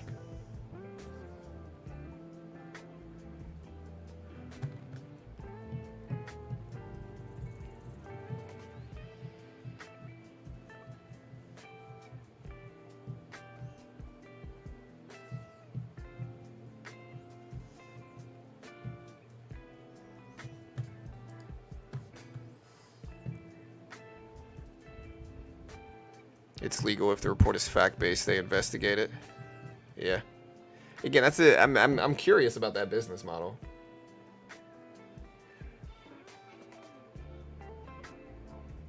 You know, I'm sure. Like, what's the float size of L? What was the one they just? What was the one they attacked? It was L something.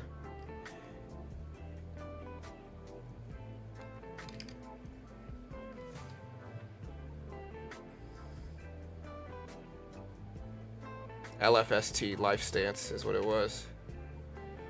It's got to be a low float, right? Let me see. All right, so NASDAQ's looking weak. The float for LFST is... What's the float? Cap of 2 billion. So it's a small cap stock. Where's the float? Float is 85 million. So yeah, it's smaller float for sure. Kroger down big? Really? Kroger's a Texas company. I think they have tech companies overseas though. Again, a lot of stuff's starting to dump here. I'm going to start shorting, I guess, because a lot of stuff looks weak. Actually, I'm not going to short. We got economic report dropping in 30 seconds. So.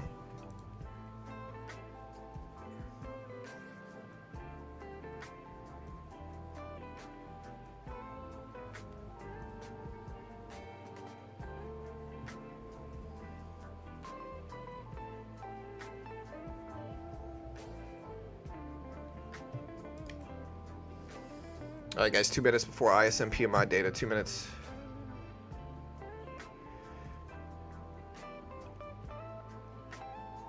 Here we go. ISM PMI data dropping in 2 minutes. Will it come in high or low, red or green, good or bad? Hit the live button next to the play button. You want to make sure you're fully called up on stream. Again, you can see you want to make sure your live button looks like this. Or dang it, man, I gotta put a little delay on it, I guess. Gotta be faster than this. All right, you want to make sure your live button looks like this, guys. You want to make sure your live button is bright red like this. If it's gray, you're delayed. You can also hit fast forward mode. Make sure to click this live button, click it like that, and you'll be called back up on stream. We got a minute and a half left, team. A minute and a half left for ISM data.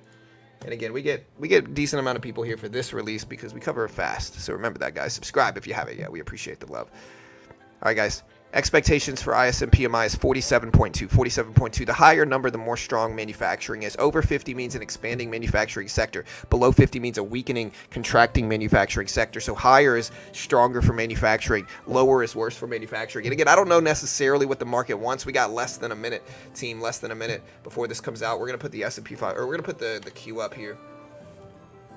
So here's the Q. Here we go. 40 seconds, guys. 40 seconds.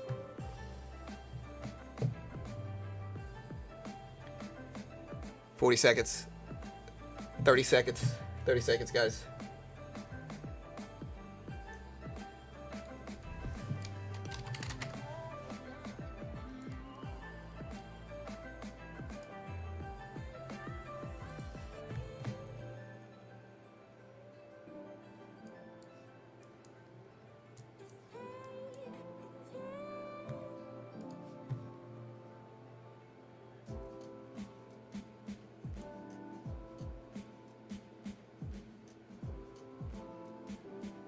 All right, so there's the release just now. So there's the release. The numbers showed up at 49.1.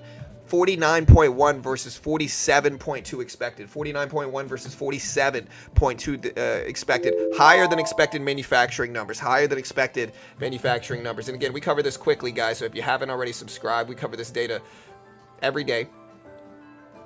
Every day. And again, 49.1 versus 47.2 expected. Again, 49.1 for ISM manufacturing PMI. And the market so far has not liked this report. Again, the market's still fearing jobs. Regardless of what Powell says, the market at least is still fearing jobs. We'll put this number up on screen. 49.1 versus 47 expected. The market is still very much fearing jobs still. This is very evident in jobless claims and PMI reports. The higher manufacturing strength, the weaker the market behaves, guys. Very interesting nuance of the market, guys. Very interesting nuance here. And again, we'll see if it continues. We'll see what happens. But yeah, very interesting. Again, there's the PMI data. 47 expected, 49.1. Again, this doesn't mean anything. Maybe it's a delayed response. Maybe it's an inverse reaction here. And look, there's a bounce back up. And so, yeah, maybe the market's going to turn up here. Who knows?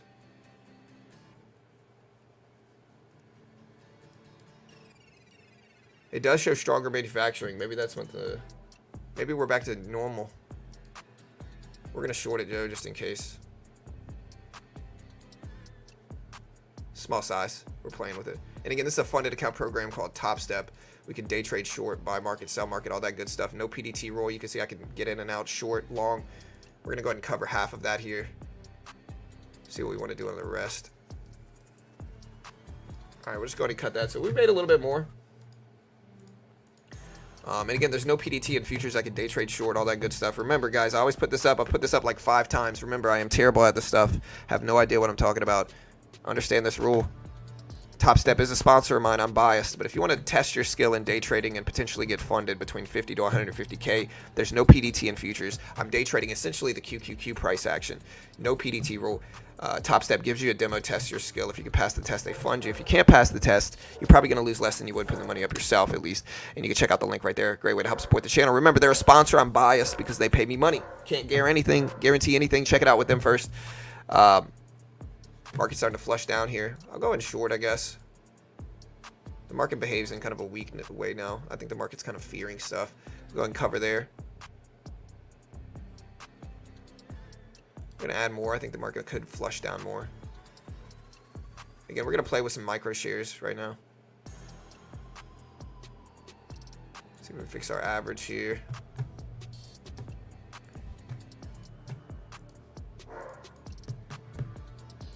Add some more to this. Again, these are just micro contracts. Boom.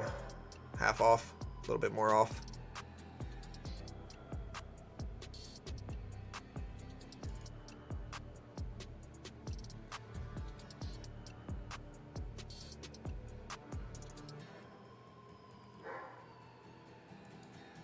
I'm going to try to fix our average here with 5 contracts of the micros and just getting punished. Again, we're limiting our risk trading micros, though, because I just don't trust regulars. It's too volatile of a day, or too choppy of a day, I should say, with a lot of economic reports coming out for me to really feel safe here. I'd love for a flush back down.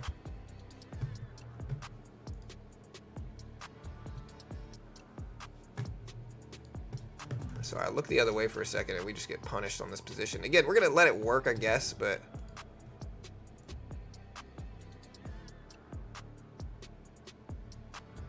yeah, I'm going to have to cut it. We're just pushing up too much. So I ended up losing about $300 today.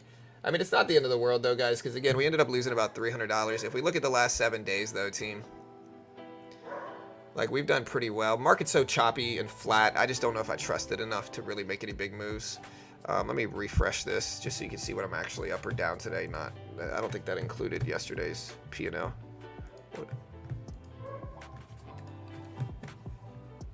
Let me see. Did it work?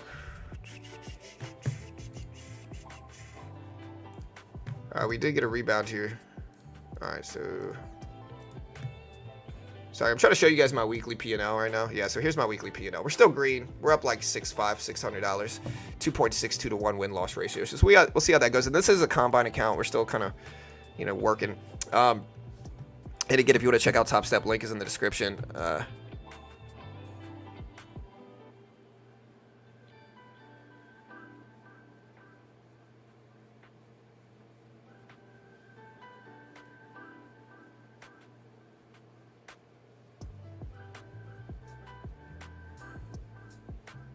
Yeah. I mean, we could lose a little bit. Yeah, I mean, I like the answer by Blaze. Why would you listen to anyone? We're here to chill and get economic info quickly. Again, a lot of traders, like, they want to copy other people and they want to get signals and all that good stuff. And I get it. If you want signals, I would check out Chart Prime. Trading view service. You can use it stocks, forex, futures, crypto, whatever you like on there. And again, look at an hourly chart. Like, I've been playing with an hourly chart on Chart Prime a ton. Look at this long-term chart. This is the long-term NASDAQ chart, right? Long-term NASDAQ chart. Backtest it ourselves really quick. Like, let's backtest this. Short signal here. And these are hourly charts. So this is days of breakdowns. Look at the strong signal here. Beautiful days of upward action. Sell signal here worked. Strong signal here worked, I think. Sell signal there worked. Days of bearish action. Strong buy signal here. Look at the beautiful bounce you get. Look at the sell signal came out on the 31st, and look at the huge drops we've gotten. This is an hourly chart. You can use this on any time frame as well. If I want to zoom in and look at a 1-minute chart on the NASDAQ, I can do that too and see what, you know, see. It's not going to always work with everything, but look at this. This is a 1-minute chart for scalping. Like, let's test this real quick. Like, look at this. Let's zoom in and test it.